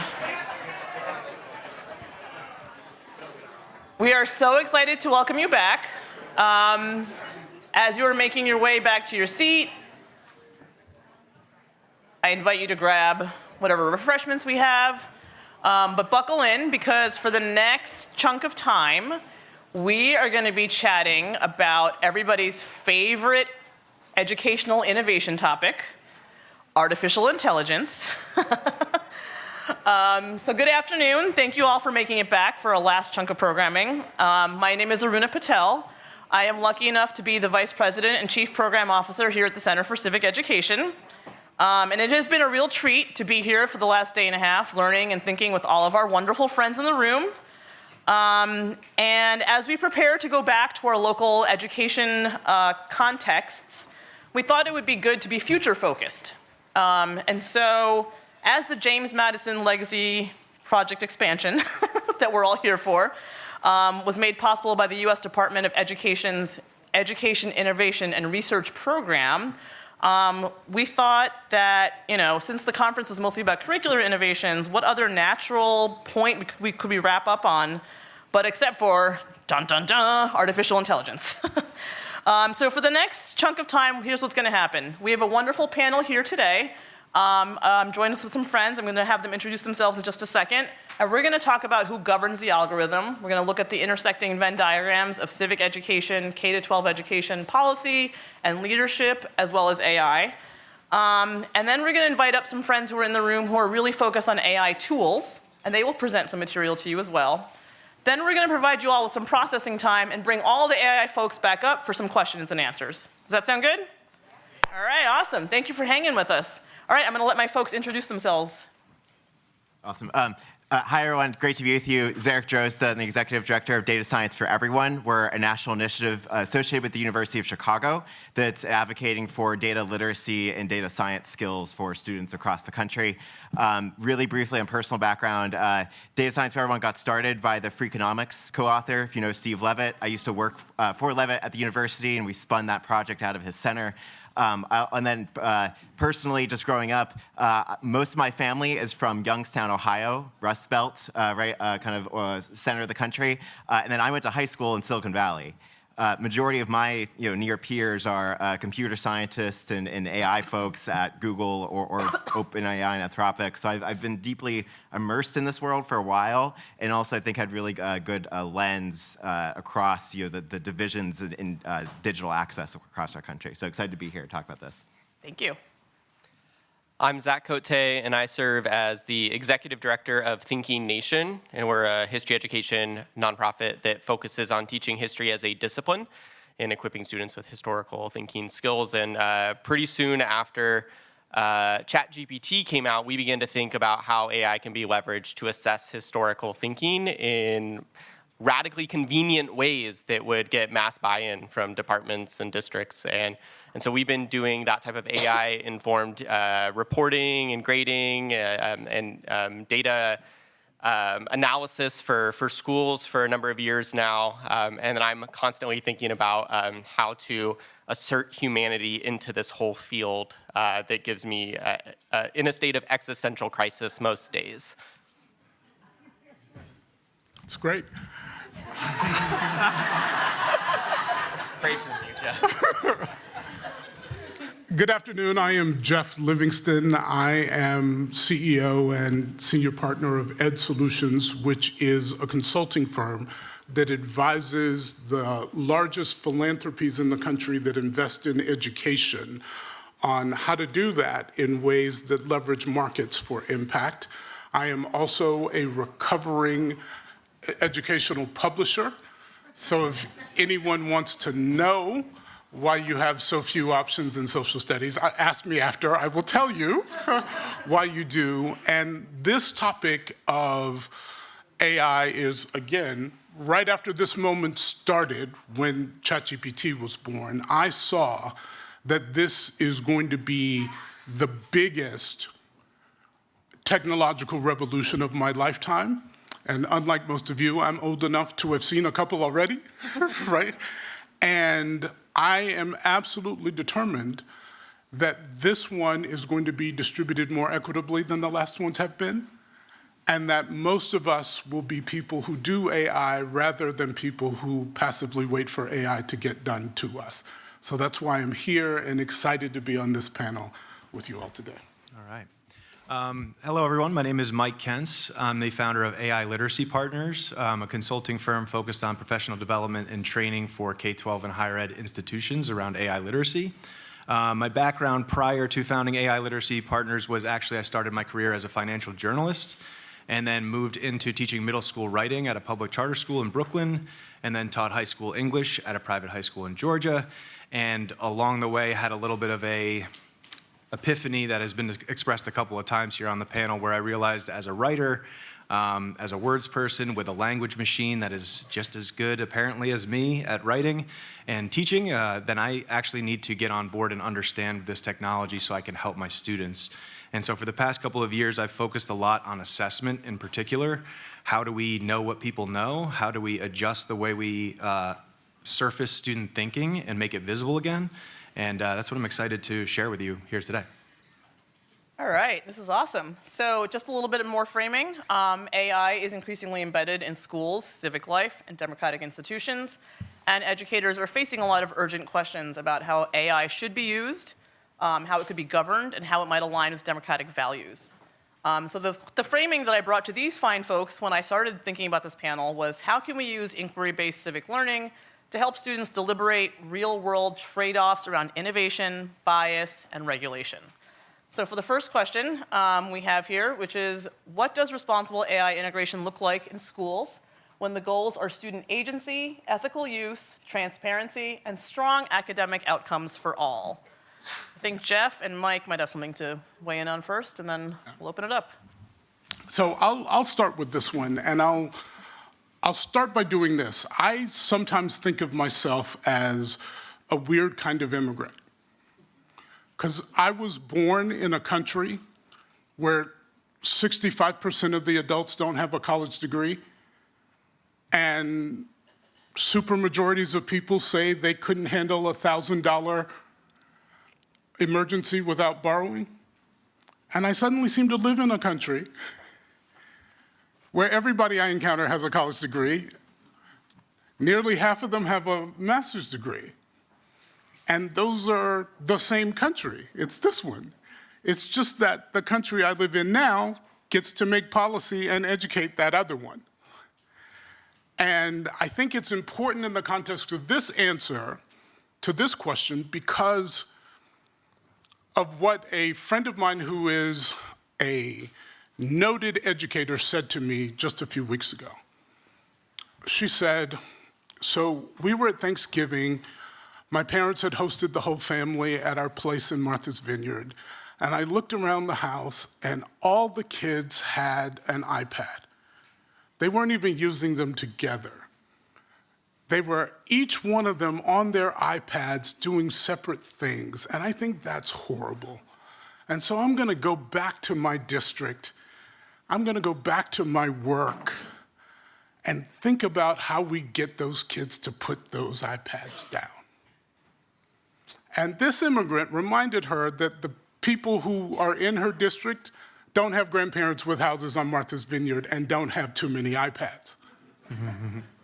So some of the conversation about oh no, too much AI, is some of us trying to cure the affluenza of the kids in our houses, forgetting that if we take AI out of schools, the only people we're keeping it from are the poor kids, who will only get access to it in the schools.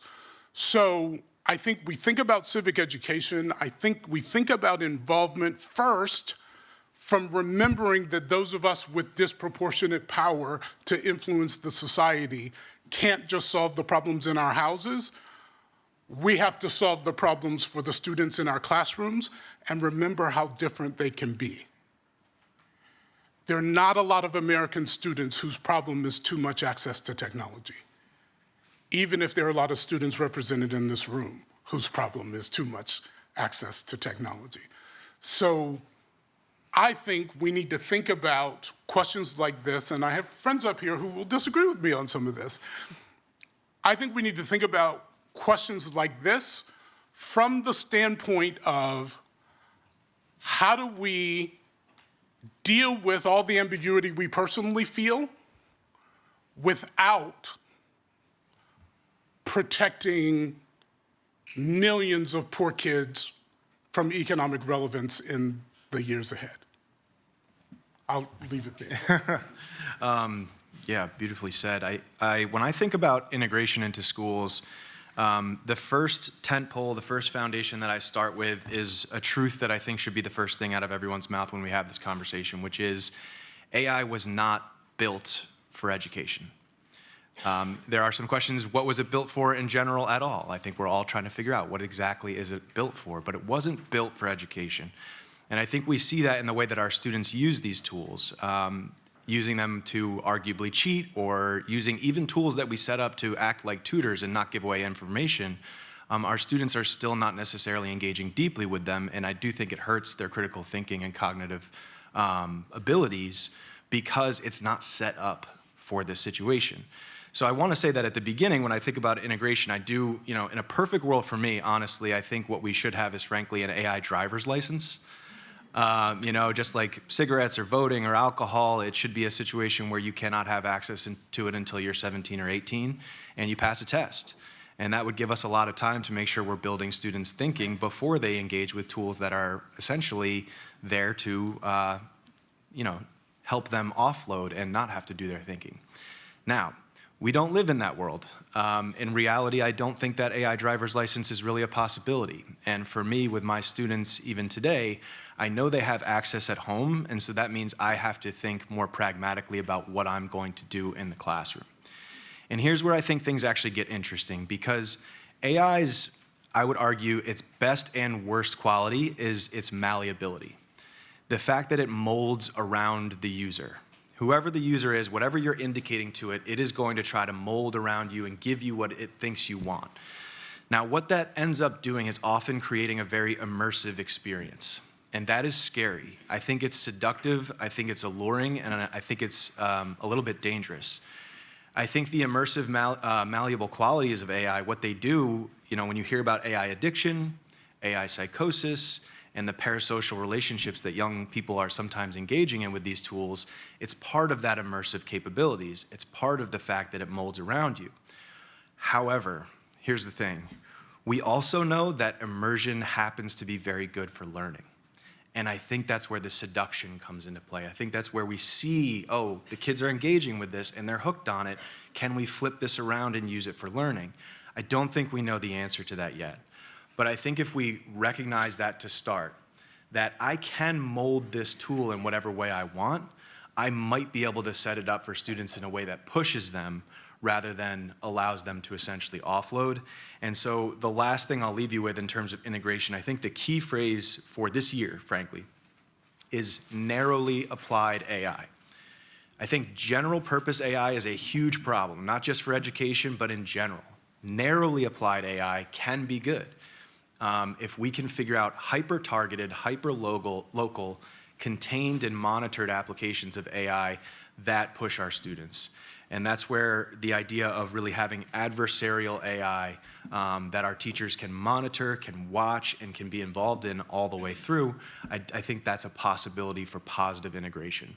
But we're in the early stages of that, and so it's kind of holding both things in your mind at the same time, understanding that this quality is dangerous, but we might be able to flip it on its head and use it in a positive way. I want to add two things, just 30,000 foot, right, on this question. And then I think we'll get into some of the specifics around student learning outcomes and some of the skill building we have to do. I want to underscore Jeff's point. You know, I think during the pandemic, our country relearned the power of exponential trends, right, and how quickly things can grow and if it's on an exponential growth curve. The same is going to happen here. And the students and the communities who have access to these cutting edge tools and use them regularly are going to get exponentially further ahead in the economy and the skills that they're able to offer the world. And those who don't are going to be stuck in a very different curve. And you know, I saw this in my own family, right? Going to high school in Silicon Valley, most of my family members, relatives, et cetera, you talked about Thanksgiving dinner. Going back for Thanksgiving or Christmas to Youngstown, Ohio, when I lived in Silicon Valley during the first tech wave around like smartphones, that was really weird. There was just different conversations, right, that were happening at the table. And we're also going to see these differences between countries. There are countries who are much further ahead than the US right now on adopting technologies in their education systems. And there's a lot of countries who are way behind. And I'm also worried about those global gaps, in addition to the domestic ones and the effects that's going to have on our politics. I think second thing that's really big for me, and the reason that I'm here with the data science org talking about AI, is that I really want all American adults, but also all American students to remind themselves that these tools are not magical, they're not sentient, they are mechanical, and they're trained on data that we have fed it. Right? They're just algorithms that someone's coded a while ago. And they got more sophisticated over time, but at the end of the day, they are just mathematical functions. They're improved by data, automatically by code. And I think if students walk away with that just really basic understanding, they won't view these tools as something that they are going to rely on for every single answer in their life. Right? They'll know that they are error prone. They won't view them as companions that are worth having personal or romantic relationships with. And I think if we can get everyone to that baseline, that'll already be, I think, a pretty strong starting point. Can I say this too? So first thing, I love Zarek, and every once in a while I remember how much younger he is than I am, because he thinks the smartphone was the first of the waves. Right? I had already had two by that point, but I think part of what we need to ground this in as we transition into more specifics about this is the concern that these AI systems will replace us. And I want to say up front here that lots of people talk about having a human in the loop. There are some humans I don't want in the loop. My favorite niece, I know she's my favorite because she tells me she is all the time, is a middle school student in South Carolina who is at the age where she is taking South Carolina history. And she called me at the beginning of the school year and said, Coach so-and-so announced that in South Carolina history this year, it was his goal to talk about the history of South Carolina without mentioning black people. I don't want Coach so-and-so in her loop. And because she has an Uncle Jeff, he is not her teacher, but he's somebody's teacher, right, who's teaching that kind of thing. So I tend to think of these systems as a potential replacement for the best available human. The humans I have access to in my life are not the same as the humans that most people have access to. And I would never trade my doctor for an AI, but I might trade no doctor for an AI, right? I would never trade the wonderful teachers who trained me for an AI, but I sure as hell would rather she learn South Carolina history from ChatGPT than from somebody who's gonna try and talk about South Carolina history without mentioning black people. I think we've got to think about how this is going to work, and in a conversation about civics, who is the civitas? Who are these people, and how do they get to speak for themselves? We get to speak for ourselves as well. You can, go ahead. My answer to the question is stop. And it's a little bit to what Mike was saying, that, you know, I appreciate the driver's license kind of visual here, but and this is where, you know, in the conversations prior to this, Jeff and I, you know, disagreed. I don't know if access to AI or limited access to AI is going to stunt growth from students. Or I actually think lack of access might contribute to more growth. I think that the idea of a very narrowly applied, you know, even as our organization, we very narrowly apply AI on a teacher's side of the classroom, but not on a student's side. With the reason that we know that brains need to be developed, that we want students to understand humanity. What does it mean to be human? What is my responsibility as a human before they're willing to offload some of that responsibility to an AI agent, which will happen. And so the more responsibility we have in the lead up to access, I think will make the access more meaningful once it's given. And I think that, and that's what it becomes. And I really don't know if there's that much of a disagreement, because I think it's just a matter of timing. But I do think the timing is important. And for the sake of other questions, we'll maybe get into some of those reasons. Well, actually, I think that's the next thing. What changes when we frame AI as a civic issue in schools? And how can civic learning prepare students to participate thoughtfully in decisions about its design, use, and regulation? Yeah, so I was a part of a working group that developed a couple papers with the Civics Now Coalition. And just, you know, the question that I started either the introduction or the conclusion to one of the papers is what does it mean to be human? And what is the point of education if not enabling us to become more of that? And I think that needs to be, that's what makes this a civic issue, and empowering students with that type of thinking prior to any engagement with AI is critical if we want AI to be used responsibly. So I think this question starts to get to some of like the student learning outcomes that I think are most important for students to walk away with by time they graduate from high school. And so I think there's two concurrent tracks here. I'm going to try to keep them separated a little bit.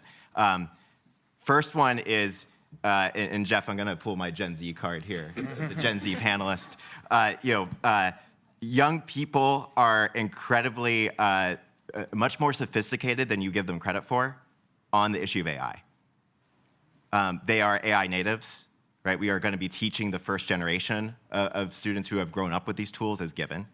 I think there are many high school students today who have profound concerns around the energy consumption, the water use, the development of data centers, that they are very in the loop on because they see that content online all the time. There are students and young people who refuse to use AI tools because of ethical issues. There are also a lot of young people who don't have that political lens or haven't thought about those questions as critically themselves, and are using the tools for a variety of things, right? Sky's the limit. I think there's an opportunity in our social studies spaces, in the civics learning context, to think about, begin planting the seeds for how is this generation going to shape policy and regulation around AI tools that they are going to be living with forever, right? The next 100 years. So that's a very important responsibility for this room to get right. Second track, I think, is students using AI tools to do cool things, right? So that's the regulation lens. There's also the action lens.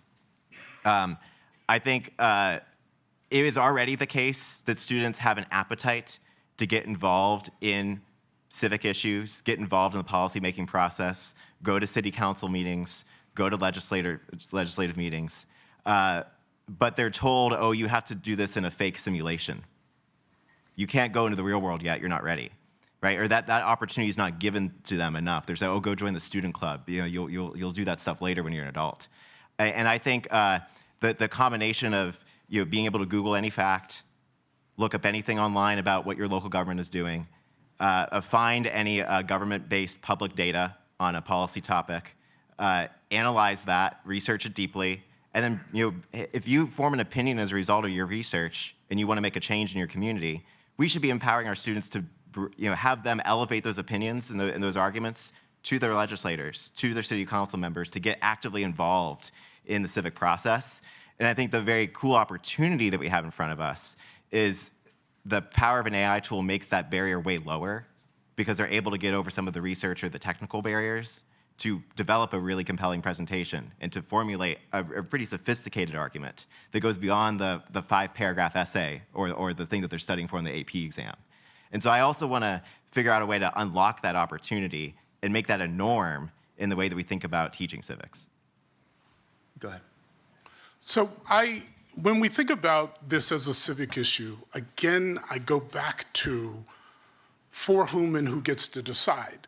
That until about 9 months ago when I moved to Atlanta where I belong, I lived in New York City. And I lived in a gentrified high-rise luxury building where every single kid in the building either went to a school that cost $70,000 a year or to one of the best charter schools in the city, every single one. And I lived in New York at a time when the district said we were going to stop, right? We're not going to put AI in the school district. Not a single kid in that building stopped. Right, 8-year-olds were asking me what I thought about GPT-3 on the elevator in that building. But a few blocks away in the Bronx, kids had to wait another year before they would access this at all because someone had said stop. If we're gonna say stop, then tell me that you are proposing to assert that it is child abuse for an affluent family to allow their kids to use AI at home. Because when you say stop in school, you're only stopping poor kids. And they've been stopped enough already. I think that, yes, AI will disrupt the way we have understood education, but at least in the country I live in, it's not working all that well for a whole lot of people. So let's disrupt it. Let's change it. Let's embrace it. Yes, it might be dangerous, but is it going to be as dangerous as another generation of poverty? Is it going to be as dangerous as stopping things where they are, deeply unequal, where people of my socioeconomic class have one life and everybody else, the majority, has another life? And when we do that, we've all lived through what they do to us in exchange for that. We've seen how they fight back when we ignore them. So I really want us to think about this as a community, as a civic issue. Are we all going to stop? Or are we just going to stop the kids whose only access is through public institutions like school? And I think that is the conversation that we need to have. And that's the conversation I'm about having with these civics educators in this room. Can you, with your extra power, make only the decisions you have to for people who have much less power than you? Can you simultaneously be afraid for yourself and let them see what they can do with it? I think there's immense power in framing this as a civic issue, but I come at it from a different lens. What I see in this market is, frankly, what I would view as a mistake or a misconception. When people talk about how we should use AI, often it's viewed through an ethical lens. You know, what is morally right or wrong in terms of what I type in or don't type in. I think that's the wrong question, I'm gonna be completely honest. I think that's where we go first for obvious reasons, but ethics are notoriously and inherently personal. And we as human beings struggle to agree on ethical frameworks even on the most basic things, much less something as complex as this. A better question is, what does this mean from a civic lens, as we've been talking about here? And I think from a usage perspective, just a very, very detailed example of how a civic lens changes the conversation with students, for example. If students start looking at this as a civic question, they have to start asking themselves, what am I feeding this machine? Because everything I put in here becomes essentially property of the company that I am using. And it's feeding in one form or another, even if I toggle off the feed mechanism, it's feeding, in this case, you know, an economic engine. And I think it's getting to a point where the choice of platform is becoming much more of a political choice than it was a year ago or two years ago. I mean, even just last week, it turned into a very political choice. And so for students, they don't perceive it that way at all. right? And I think as teachers, we have come to them and said, this is about ethics, this is about protecting your brain, and those things are true. But if I flip it and start talking about civics, it becomes, where do I want to put myself in a much larger political, economic, and social fabric that is going to be heavily influenced by especially the leading companies. And so that sort of data privacy element and what am I putting into these things, again, as a civic question, I think there's a lot of power there. I think this is a really great lead up to our last question. Thinking about the folks in this room, as AI becomes more embedded in K-12 classrooms, which is a reality we're all facing, what responsibility do we have as educators, policymakers, et cetera, to shape how it is used? I think my question for you folks really is, what do you want these folks thinking about as they go back? I'm going to start by picking a fight with the next panel about schools. So my honest concern, and what I've seen in the ed market over the past 3 years, is 90% of the attention, the money, and the hours are being spent on how do I use AI as a tool in classrooms to change or improve an existing learning goal, right? How do I get my scores up on math? How do I get my scores up on reading and writing? And I think those are all fine and good. 90% of the energy is going there. 10% or less is going to the, I think, much more urgent and critical and bigger picture question of, hey, the entire economy might change because of this. Our civics are going to get increasingly amplified and sped up because of these technologies. And we are training a whole generation of to-be policymakers who might not understand how they work. And so I think it's critical that we take a hard look at the curriculum goals and the learning goals that we have to make sure that we are teaching our students how AI works under the hood and some of the ethical questions that we have just been talking about, and that students get time in the classroom to wrestle with those questions. And I think that is a profoundly civics and social studies oriented question that definitely belongs in the umbrella that we're all operating in. I'll just quickly say that I think to Jeff's point, yeah, let's create the law. Let's create the law and to prevent the affluent community from allowing kids to use it right now. And I think that's part of our responsibility. I think slowing down is not the worst thing in the world. Good, now I know it's not going to happen. But in answer to the question of what I want you all to do is I want you to lean in for yourself into AI.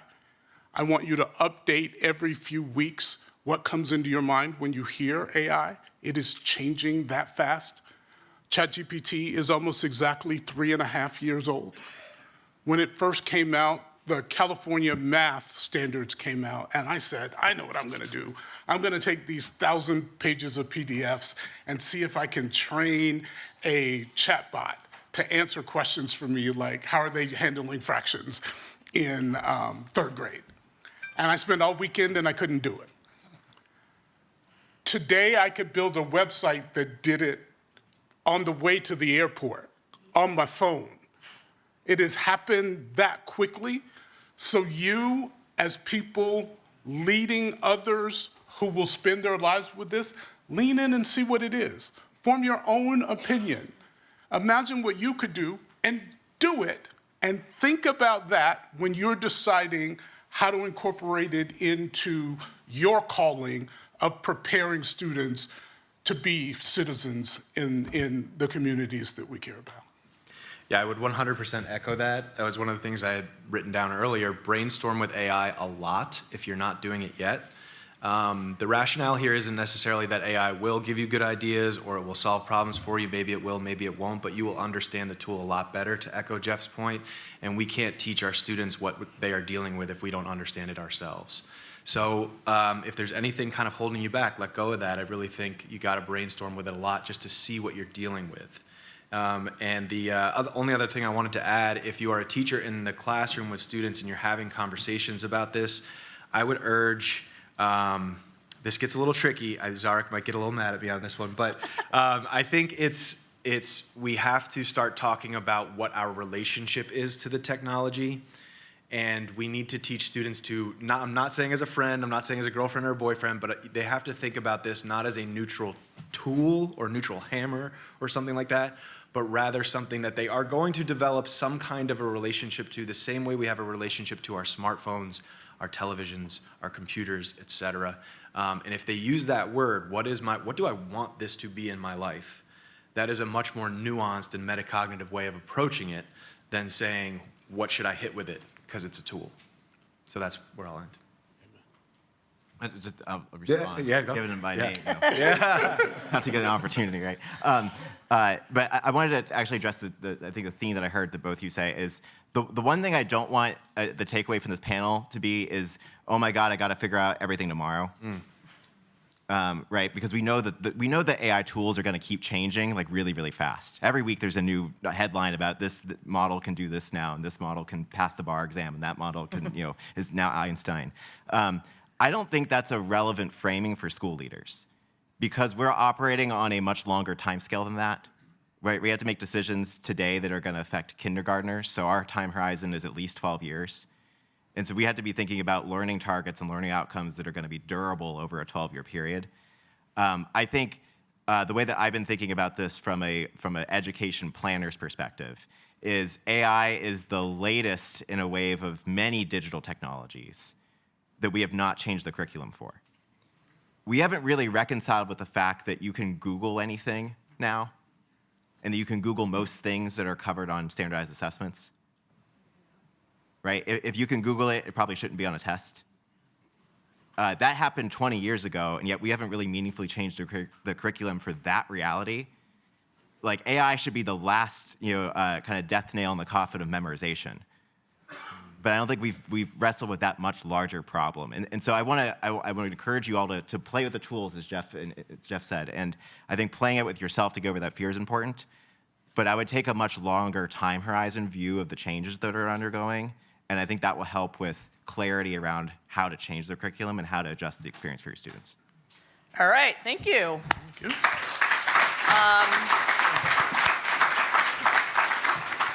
We are going to transition now to our panel on AI tools. So I'm going to invite up one of our wonderful civic mentors, Michael Colatrulio, and a number of his friends to take the conversation one step further.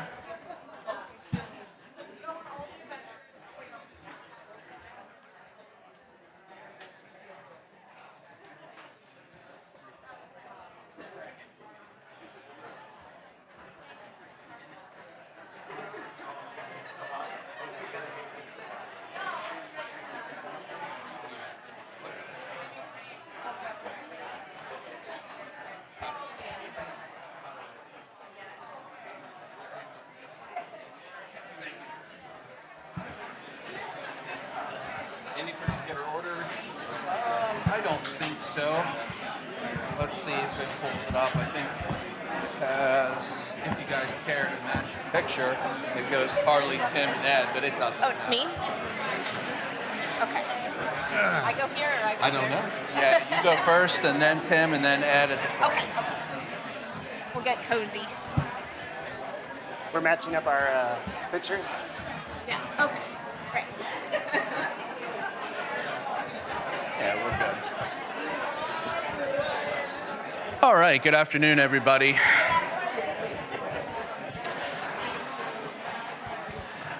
My name's Mike Colatrulio. I'm a teacher just about 40 minutes south of here in Charles County, Maryland. I've been with the center for a long time as We the People and Project Citizen teacher.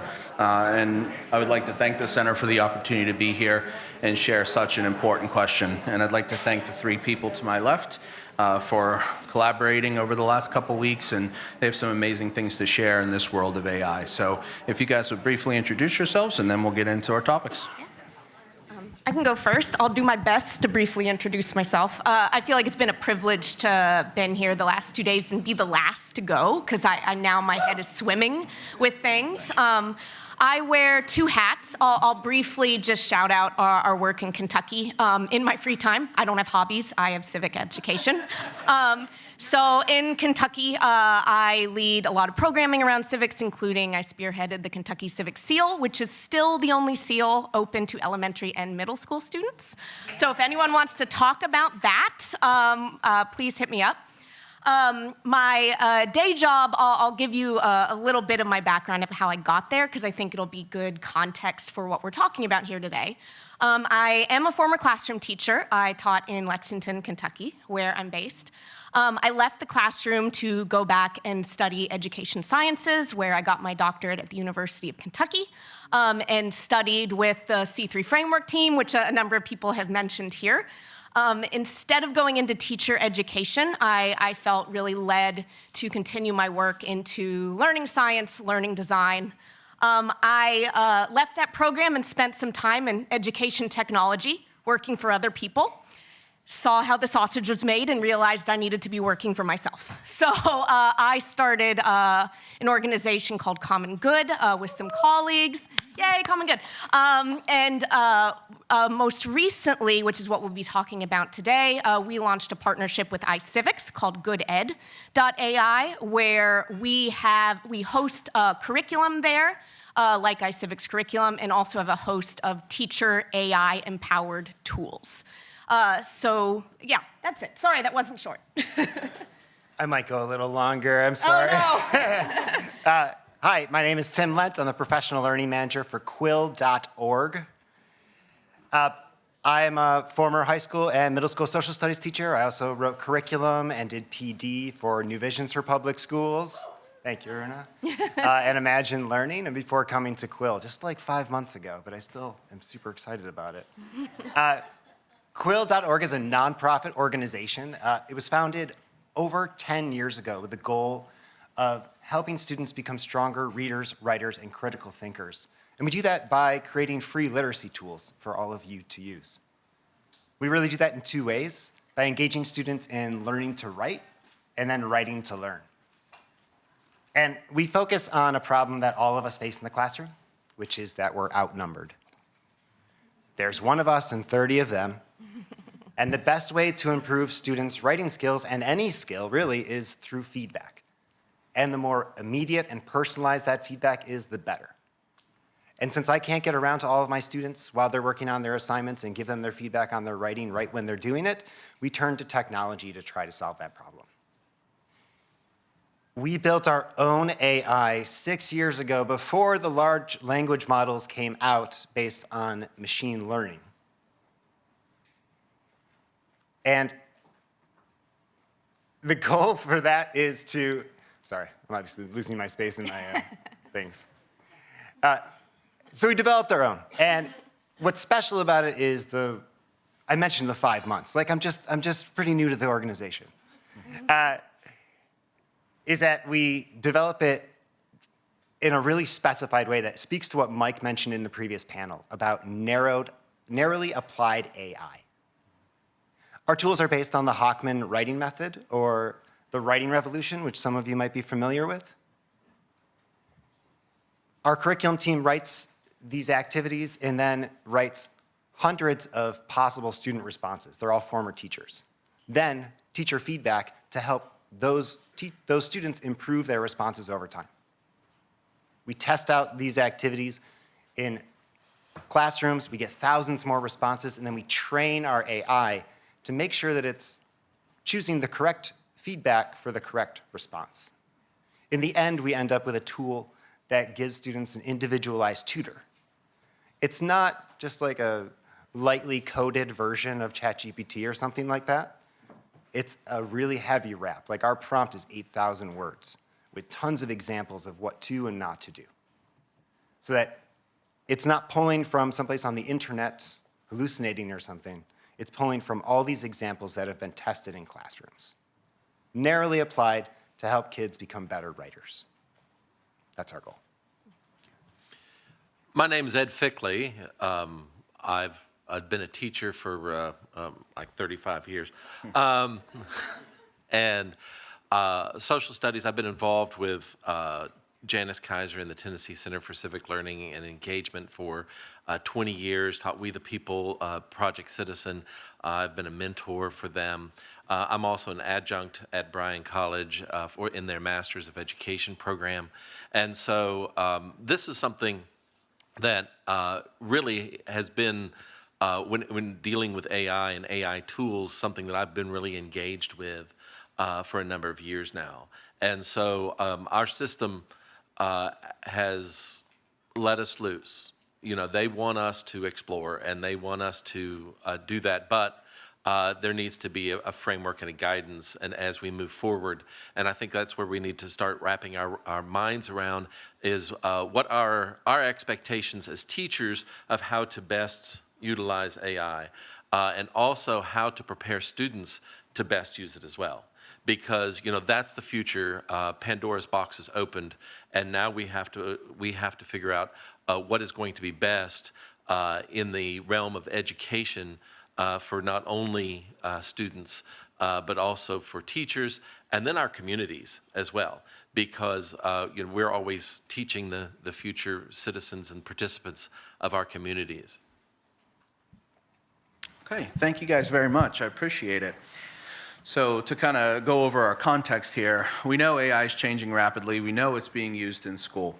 What we want to do is provide these folks opportunity to talk about some of the products that they use, some of the tools that they've created, and where you guys can go when we're talking about specifically civic education skills like source corroboration, evaluating sources, critical thinking. These tools are meant to enhance all of those things. Students aren't innately born with skills to critically think. Just like they're not born with innate skills to use AI. It needs to be modeled, it needs to be used responsibly, and we're here to talk about that today. So we'll start with our first question.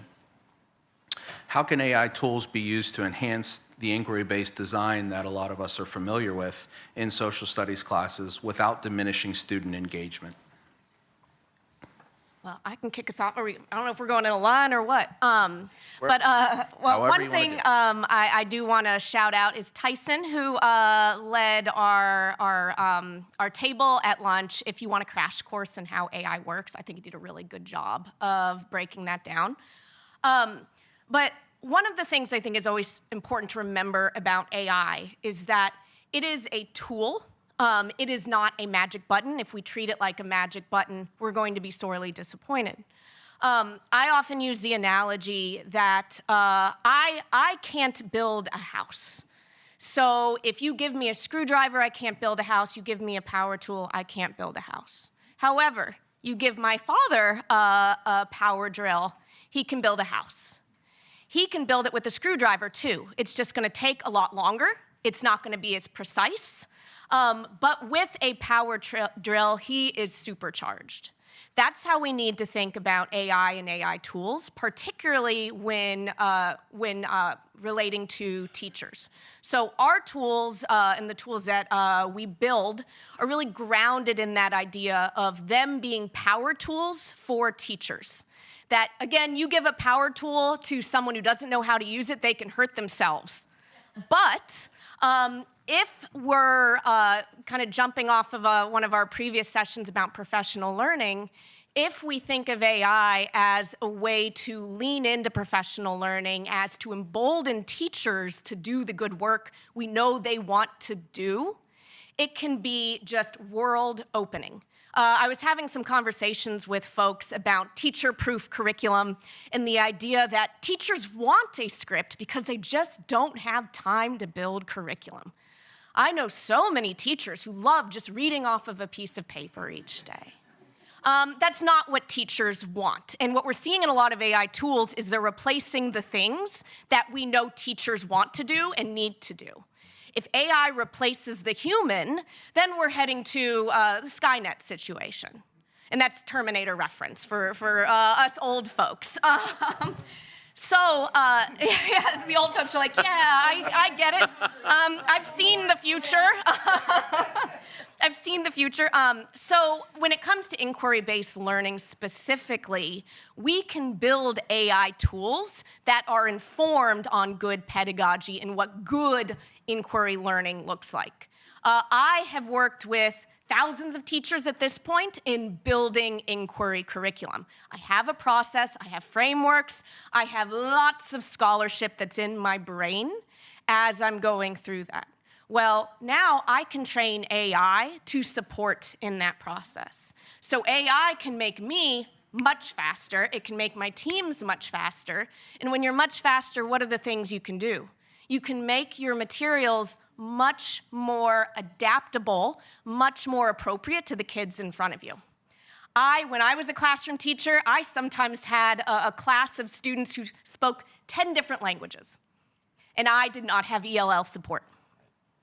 So if I had had these kinds of tools, that would have been a world of a difference in my classroom. Like I said, civic education is my hobby. Grounding what's happening in the classroom, like ancient history or even sciences and STEM, like we talked about, that's often hard. Connecting ancient history to a real world issue that a 6th and 7th grader cares about is hard. I've made many people angry by just asking, why should a 6th grader care about that? My partner, by the way, is one of those Roman Empire people who thinks about it every day. And so that's my question, why should a 6th grader? It affects you, but what does that mean? How do they use that tomorrow? There's no answer. So that fight was short-lived. However, that's this enduring issue that teachers are trying to fix. How do I connect not only Holy Roman Empire to my students, but how do I also connect it to Lexington, Kentucky in a way that's not stupid?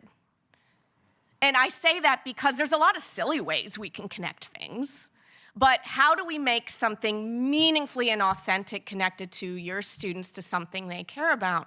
And AI is not going to magic button that, but as someone in the last panel mentioned, they're a great thought partner if they're trained, if there's guardrails.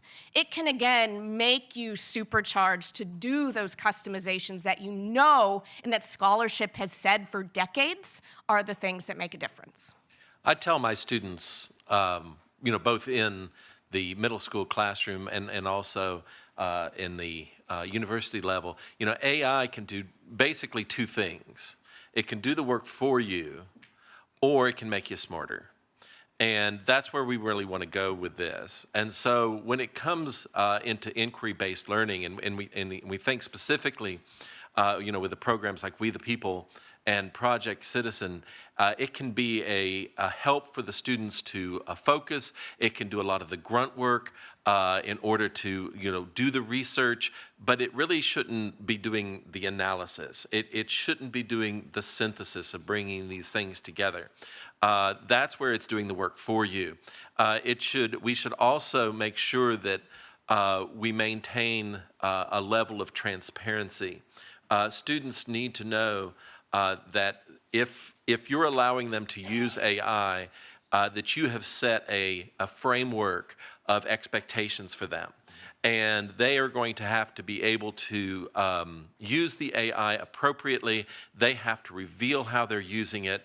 And you should always have that metacognition in mind, that reflection.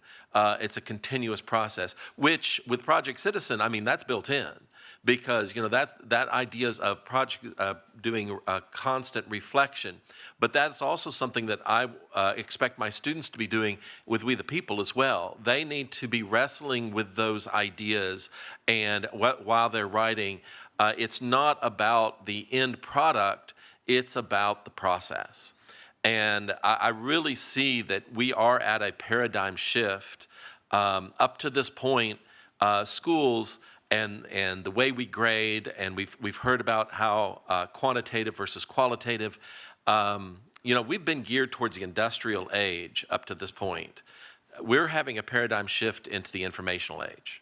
And so we're going to have to rethink how we're presenting information with students, the expectations of students, and we're really wanting to make sure that we're having them focus on their thinking, and the process of their thinking, and not for them to be worried about providing the perfect product. And it's not about getting the grade. It's about how they are actually processing that information. And that's what the inquiry-based does so well, because you've got to be pushing them towards the end goal. Hey, right on. I'm going to add on to what Ed has to say and say, inquiry gives us an opportunity to also practice AI decision-making for students.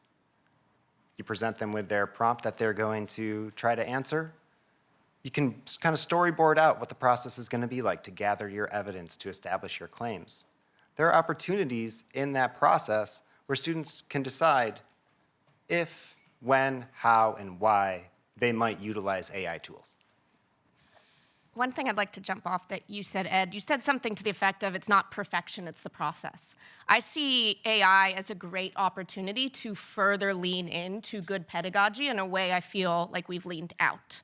Oftentimes in the ed tech space, it's either we run away from technology or we think technology will solve all of our problems. But neither of those are really acknowledging the fact that it's here and it can be used for good, it can be used for bad. So with AI, like you said, I know that's a headache for teachers and professors that students are creating AI papers because they're focused on the product, not the process. So what it really is, it becomes a forcing mechanism to think, if we know kids are using AI, how do we make them spell out the process and demonstrate the process of inquiry of these good pedagogies so that we're seeing their thinking rather than just jumping to the end result. So there's an opportunity there, but it requires we go back to good pedagogy. Right. Yeah, that's the human in the loop, at least one of the places where it can happen. And I think in the workforce, you're going to get the same questions. If you're asked to do something, to analyze some kind of report, analyze some sort of data set or whatever it happens to be, write something, and you turn it into whomever your supervisor is, they're going to ask you how you did it, why you did it that way, and why I should trust that this is done well.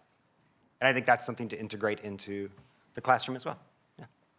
Excellent. Thank you so much. This next question is for the classroom teacher out there who's wondering how they can implement AI and how they can create cultural norms and classroom norms to make it effective. So what classroom norms and policies have you found most effective in supporting responsible AI use while allowing teachers to explore and be innovative, but still also getting the benefits from those tools?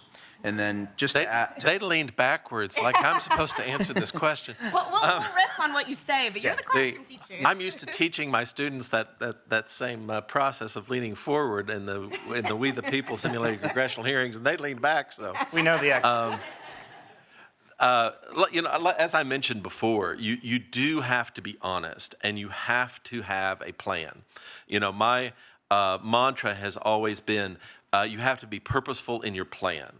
And so as a teacher, we go in as we're teaching, we lay out a lesson plan, we lay out a unit plan, we plan out the skills and the abilities that we want those students to be able to practice. We have to do the exact same thing with AI. And if you're going to use it, then you need to make sure that you tell your students how to use it. And so that includes, outlining that it needs to be a place that they can look for information. It is a place that they can have to be honest and say how they used it. They can use it to reframe their thinking, because they can put their own ideas in, and when they begin to generate their positions, they can ask for counterpositions. In regard to multiple perspectives, AI has a tendency to just provide, a single perspective, but you can then gear it and have to teach the students to search for multiple perspectives. So you can ask whether it be in historiography or whether it be, as this morning in Kelly, their presentation, and they were talking about federalism. And, I just, as a guide, I just stuck that question in at lunch and just asked, what should be the balance between states' rights and federalism? And ChatGPT was really good at giving me all the background information, but it couldn't answer the question because, that's an evaluation question. And so the first thing that you have to also do is you have to model it for the students. So you could go through and you can put in a question like that. It could show you what Jefferson is believing and Hamilton is believing, and you can have it dig deep and you can have it reveal the primary sources. But you then have to tell the students, you know, I want you reading these primary sources. You can't allow AI to analyze them and then just be giving you the summary. So you do want the students to have that that wrestling with the difficult situations. And so there is a plan that you have to put in place, and you have to follow it. And you also have to be honest with your students of how you're using AI as well. Because I tell them, I use AI to evaluate your essays. Because, you know, as a teacher of history, I want to look at your thinking. And I want to evaluate your thinking. But I also want to give you feedback on your writing style. I want to give you feedback on your grammar. But you know, I don't have time to be able to grade all of those to that depth. But if I can give them, we have time to do that. But if I have if I let the AI provide those things, then that's helping them as well. So I think that's part of the way I look at it, just from a practical standpoint in the classroom. One thing, too, that comes to mind is just the opportunities for media and information literacy. I had the pleasure of supporting some research with a local school district where essentially we found that students in the classroom were not critical consumers of what was put in front of them. However, if you ask about a rumor at a neighboring school, they will walk through the process about how they corroborated and ensured that they had the exact right information about whatever skirmish was happening over there. So we talked to the kids, like, how come you're so good at information literacy over here and not over here? And I mean, ultimately, the kids just said, I don't know, you know, they didn't necessarily have an answer for it, but it's because they're not put in a position to question the information put in front of them. How many times have we, either as students or teacher, just put text in front of students with no author? Students trust a textbook more than they trust anything else, including their teacher. Now, as one of the panelists in the last section mentioned, they're digital natives, they're AI natives, but that doesn't necessarily mean they're approaching it with the critical eye. Or if they are, maybe that's not being translated into the classroom. So how can we bring AI into the classroom in that way? Whether that is incorporating AI content as a part of your source analysis, not just saying, hey, this is a source, it's equal to Gordon S. Wood, shout out to Glenn, but that how do we critique this? How do we corroborate this? Where did this information come from? Well, it came from an algorithm. What content is actually correct in it? And so bringing that, again, back to the good pedagogy, back to the good dispositions we want, we can really reinforce the idea that we always ask and verify the information in front of us, because I can generate a picture of myself as Amelia Earhart, but that doesn't mean I can fly a plane. If students are used to that being the expectation, you're questioning everything, again, we're going back to good pedagogy and we're preparing them for the AI world. When you source ChatGPT, and especially Claude, you're not going to be satisfied when it says, I don't know where I got that information. My creators trained me on a whole bunch of stuff, and they never told me what was in there. And no, I cannot give you citations from it. I mean, as a social studies teacher, I'm like, oh, geez. Okay, so we're going to be incorporating this into our corroboration, our sourcing practice. There is another question on that slide at the very end I wanted to touch on, just about like a low-risk way. Let's say you're not ready to dive in, or your district has not allowed anyone to use any AI tools. I think AI literacy curriculum is a great place to start. There's a bunch of different organizations that provide it, and the purpose of this curriculum is to explain to you and students what AI is, what it's possible to do, and how it impacts our world. Quill.org happens to have a wonderful AI literacy curriculum. It's 21 lessons. It's a shameless plug. Yeah, but it is also free. And it has all of our embedded writing tools in it. So you will get to show students how AI can help them while also teaching about AI. Okay. Well, thank you guys very much. And one thing I'll just kind of sum up from everything I've worked with these people. For all of you out there, you guys are in positions of power, whether you realize it or not. Be the leaders. Social studies should be the leader in AI literacy and media literacy and taking the front, being proactive with this. So encourage your school boards, encourage your districts. If you're an administrator, let your teachers be empowered. If you're a teacher, try some of these resources, and let's be the leaders in AI. Thank you all so very much, and thank you. Now, do we stay up here, or what's happening? All right. Unfortunately, we're going to have to cut out the processing time, but I am going to invite all of our AI panelists back up for a few short minutes of questions, and then we'll wrap up today. So if our AI panelists could come back up briefly.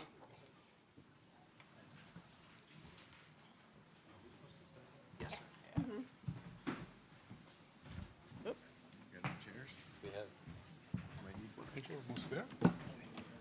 All right. We have a few minutes. Open questions. Folks who have questions. Thank you. Go ahead. Thanks. This is more of a comment. I do want to push back a little bit on a couple of things. I think that it's really important, us being history teachers, to not accept the narrative that AI is inevitable. I don't think anything in history has been inevitable. And I also think that we cannot divorce AI from the context in which it's coming from. It is coming from a tech oligarchy. And as everybody in here knows, oligarchy is fundamentally at odds with democracy. And so I think for us to passively sort of accept this and say, yes, this is what we're doing now, I think that's hugely problematic. And we have to look at the tech oligarchy that is behind pushing this into the schools. And the last thing I'll say is about this sort of digital divide conception. I think that the panelists have it switched. The divide is going to be, and already is, between public school students who are subjected to ed tech, technology, freely roaming and getting contracts, collecting data from kids without the parents' consent. And then where do all the tech oligarchies send their kids? To Waldorf schools with zero technology. So I think we need to be really, really, really careful about accepting any narrative that says anything is inevitable, and really, really careful about thinking about the oligarchy that is giving us these products and promoting their uses in public spaces with no democratic checks on their power. Can I address that? Yeah. Yes, I agree. And ChatGPT is 3.5 years old. 5 years ago, I don't think we lived in an egalitarian democracy where everybody was happy and all kids were getting a great education. And I think it is possible to make decisions for your own family and your own context that do not extend to other people. Someone made, for example, a reference to Skynet, and everybody of a certain generation said, yeah, that's bad. If you're a fourth grader wondering if a guy with a gun is going to follow you home and take your parents away, maybe you should decide that you prefer Skynet to that. How do we make those decisions for them? I think in civics, it is how do we live together? And that means that those of us without power and those of us with power need to live together. And those of us with power make that happen by making sure that we are not making decisions for families because those are the decisions we would make if they were in those families. I don't think anybody would call the Waldorf schools and say, thou shalt stop. Nobody would, because they matter, because their families are wealthy. But lots of people seem to say, all right, I'm afraid of this, so let's hold off until I am comfortable until these families get access to it.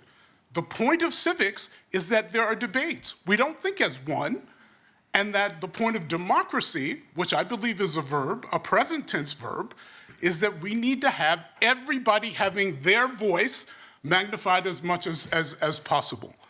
And debate is a part of it. Disagreement is a part of it. But power is not equal. And I'm determined to use my power to give more people their own options and let them make them. I'd also like to address the idea that, as I said, Pandora's box has been opened. It doesn't mean that necessarily that you have to adapt and adopt that into your classroom and using AI, but we must educate our students to deal with it intellectually and professionally, be able to critically think, because AI is going to come into their lives, whether it be in the school or whether it be outside of the school. And so that's why I think inquiry-based learning and the processes of having that, critical thinking and looking at things through a critical eye is so very, very important, because that's the key. Because students have to know how to think and how to reason and how to justify. And then the use of the AI is, once again, it's a tool. We don't have to teach everyone how to use a hammer or a drill, but we do have to teach them what they're for and then be able to understand them. So I think that at least we could agree upon as educators. Zach, I think you have something. Yeah, just quickly, in the spirit of disagreement,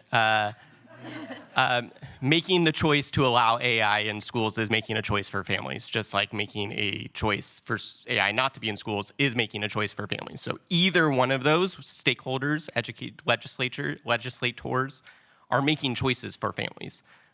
So in some cases, Jeff's arguing that we make the choice that we enable the AI, whereas I would advocate that we're making the choice to not enable the AI. But both of those are choices made on behalf of families. Aaron, Michael, Rachel, and that might be all we have time for. I'm sorry. And I guess I have a microphone as well. So, oh, yes, go ahead. Quick prompt about using AI as a accountability tool in the sense of to detect AI. My own experiences with it pretty early on, and it was that there are biases built into the system that inequitably affect, especially Black women in particular, just from Stanford studies and other studies about the interpretation of language and trying to translate that into academic language. And AI reads that as computer generated. And yet that's the first place that teachers want to use it for, is detecting AI. So just see if anybody wanted to speak on sort of that aspect of it. It's worse for English language learners. Yeah. It assumes that the difference in speech patterns for English language learners as evidence that a computer has done it. I actually think that I haven't seen a single really good AI detector yet. I don't think you can tell, and if you can tell, it's because the students don't think you're very bright and they haven't done the 2 or 3 things that could make you not tell. It's a tough position to be in. Even like the AI detector companies say that their tools are 98% effective. Okay, let's say that's true. It's not. Third-party tests show it's more like 80%. Even if it's 98, do you really want to accuse 2% of your students of cheating if they have not? And if it is 80, how many of those conversations are you going to have, and how are they going to be had? I'm only asking questions because I don't have the answer. And which students do you guess are the ones who get accused of cheating the most often? Exactly the ones. Somebody used ChatGPT to ask that question. Right. I am so glad that I was not born any time before there were indoor toilets. I'm going to use them. Do you have any recommendations or references for how teachers can guide our students to properly use AI without us having to go back to school and become an AI expert? Yes. I agree that the Quail course is very good. I think that's a great thing. But I would think about it this way. The wrong assumption you have is that you have to go back to learn it. Just engage. Say, this is what I think you are, fix my thinking. Or this is what I want to do, tell me how it works. That's how good it's gotten. You could have a conversation with the AI and get up to speed really, really quickly. You can ask AI how to teach AI. Yes. Yes.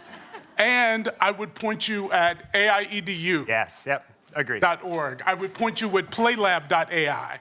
I would point you at EdSafe AI. All of them have frameworks for putting guardrails around AI, what AI is good for, what it means to be AI literate. I would lean into those things and take a look at it. Also, as a practical aspect within the classroom, I'm going to use the word synergy here, because the students can teach the teacher, and one can act as the guide as well. And I think that open, honest conversations between the teachers and the students as they use AI, and then they begin to process the information and look at, go beyond the basics of understanding and comprehension and move towards the concepts of analysis and synthesis and evaluation towards those higher order thinking skills. I think the students can do as much helping the teacher as well. And I think that's where we have to begin to realize that we don't have to be an expert in everything, but we do have to be experts in good pedagogy. Just want to say one more thing on the concepts to teach. And I think, Jeff, you mentioned some great organizations who are doing really good work on AI literacy, right? Like Quill.org, you all have your modules. We're trying to do something slightly different, and it's going an inch deeper. There are already frameworks that we teach in the curriculum today that allow you to understand how an AI tool works. And they show up in the math class, they show up in the CS class, and they also show up in the social studies class. And I'll give you an example. Sorry, Zach, they don't remember where you work. Tell them how to find this. Well, yeah. So Also, CS stands for computer science. Yeah, Just- yeah, okay. thank you. So my team is Data Science for Everyone, right? We're working on adding data skills to the curriculum. And we're working with the teacher professional associations in those respective subject areas to draw these things out a little bit more. The most basic way to think about an LLM is it's a prediction Large language device. model. Sorry. Yeah. Large language model. It's just predicting things based on prior textual data, right? It's mined all the text data on the internet. You give it some text, and it's going to look at the correlation between the stuff that you gave it and the stuff that's already out there. Correlation versus causation is a really simple framework here, right? That's why AI tools hallucinate, because the correlations are often wrong. It's not causal. Sample bias. If it's training on a bunch of data from white people, it's not going to make good predictions for people who are not white.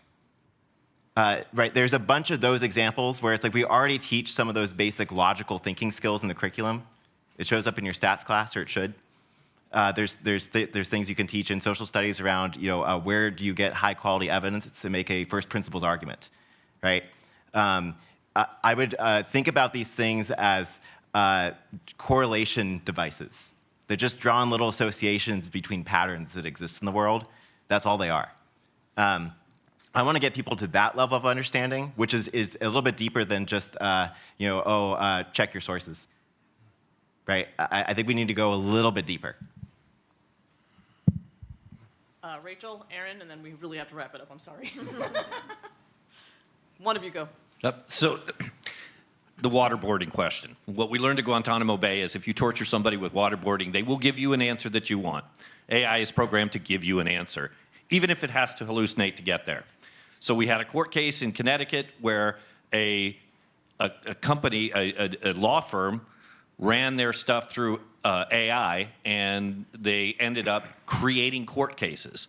So the hallucination problem that I have is when I showed this to my AI tech people at my school, they said it's on you to teach 15-year-olds not just to know the difference between EDU websites and GOV websites, but have them ascertain when the internet is right and wrong, the whole internet. And so when it comes to hallucination, I heard it just mentioned right at the end, and as we walk out the door, I'm wondering when is it right, when is it wrong, because that's my job to help them ascertain that, and they're 14 and they sometimes don't even know how to get home. I just want to. Go ahead. Okay. You actually hit on something I want to return back to. You said, well, .edu, .gov. I don't trust those suffixes anymore either. So I think that's where you go back to the media information literacy. Never trust, always verify. And if you're ever using it in a place where if they're just generating something, yes, you can't trust it, and you need to approach it that way. Yeah, the other thing I'll add to how my colleagues described it is it predicts a good answer. It's also not designed to give you a correct answer. It's designed to give you an answer that sounds good. So I think that goes back to all the things that we're talking about here is how you use it as a tool. What are the guardrails either you build in or the tools you use that have those guardrails? But if you're expecting to, you can't solve for the hallucination as a classroom teacher, but you can prepare students to always approach it as critical of that information and corroborate, fact check, things like that. It's important to note that also that AI is not a source, and it should not be used as a source. It should be used as a tool to find sources, and then the students need to delve deeper in order to verify and go back to those primary documents or other scholarly writings to try to justify whatever the opinion is, whatever the research is that they're trying to conduct. I want to give a quick example of how I dealt with that in my class, my 9th grade English class at the time. I built and designed a bot to purposely hallucinate, and I told them, this bot is going to lie to you, it's your job to catch it. And I'm watching, and I'm going to grade it, and let me see what you can do. Because you know the subject, and it's your job to catch it. Now, that becomes either a cross-checking the internet story, or if they already know the subject, it's just, can you catch it in real time and push back? So that's a very small example. It doesn't solve the big problem that you presented, but I do think there are creative ways to gamify the process of catching those types of things.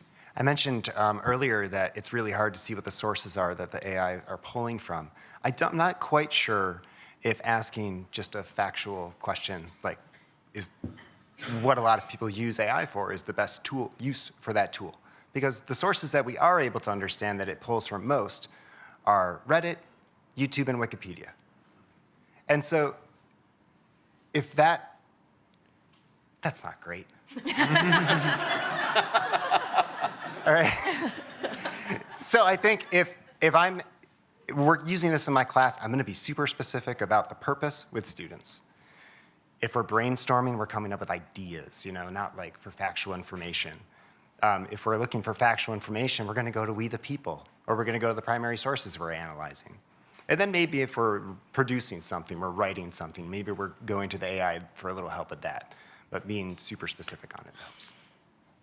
Rachel, last question, and we are going. 2 buses are here. Last one? Moving Okay. on. Well, firstly, I want to thank you all for this incredible week and this incredible couple of days and this incredible conversation. The last thing I wanted to kind of bring our attention to is our first commenter spoke about looking at the goals of the technology. And I think what I've heard a lot of has just made me really grateful that we're going to see a lot of experimentation. I'm really grateful I live in a federalist society because there are going to be thousands of experiments in how to do this well. I think it's our responsibility as the adults in the room, though, to not give a Mustang to a 6-year-old. The idea that I love this like driver's license for AI concept. We as a society have determined when it's cognitively appropriate to give high-powered tools to different levels of person, right? And so as we think about the risks and rewards, making sure that we are as careful and as prepared at the minimum as when we put our children behind the wheel. So thank you all. Thank you. Donna, and we are going to wrap up today. I'm going to invite up Donna and Diana to give us our concluding remarks.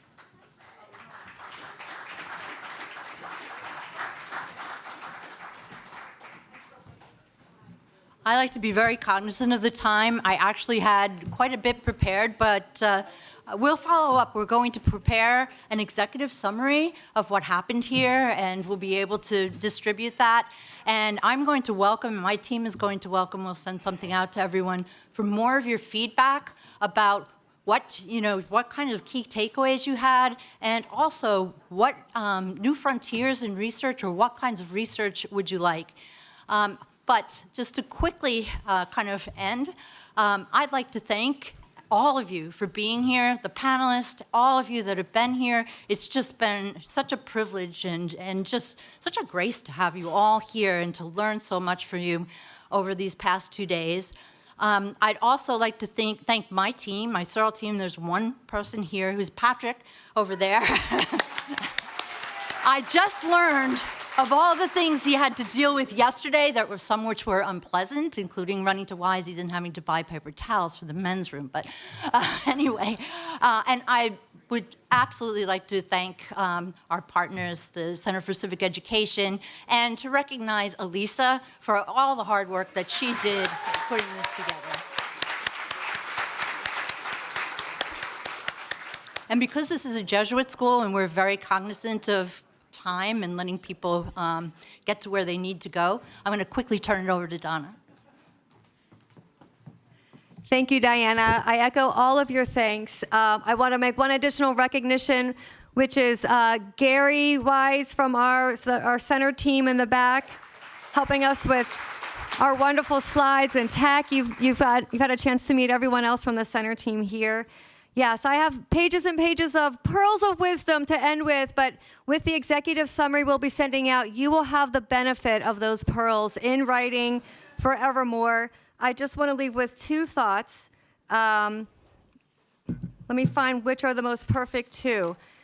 I began by invoking Voldemort and No Child Left Behind, and took us all the way back to the late 1900s, which I had no idea would become a theme. But I also began with a peek inside a We the People classroom and 2 of my former students, Aisha and Logan, and I want to leave you all with this. These conversations are so important, and they cannot and should not happen in isolation. And it has been a thrill of my lifetime to have every single one of you in this room to talk about all of the things that make civic education what it is and what it can be and what it should be. Everything from research to policy to practice, the influence of technology. It has to continue. This is just the starting point. So we will continue these conversations together. And when we arrive, the work will still continue because it always will. But what we want to think about when we arrive, we will have civic education for all students that recognizes the Aishas, that reaches the Logans, and pushes the students in Miss Murphy's class to form one coherent civil society together of young people that care about the outcomes not only of themselves but for the common good. And that embryonic democracy that starts in the classroom will continue to fortify generations outside of the classroom in our society. So don't forget any of these conversations. Make sure that you continue to connect with your new BFFs that you've all met. I've loved seeing people that we know from all different parts of our work becoming friends and acquaintances with one another. And so just to leave us on a very silly, wonderful note, something else from the late 1900s. I'm getting there. Here we go. Tap to unmute.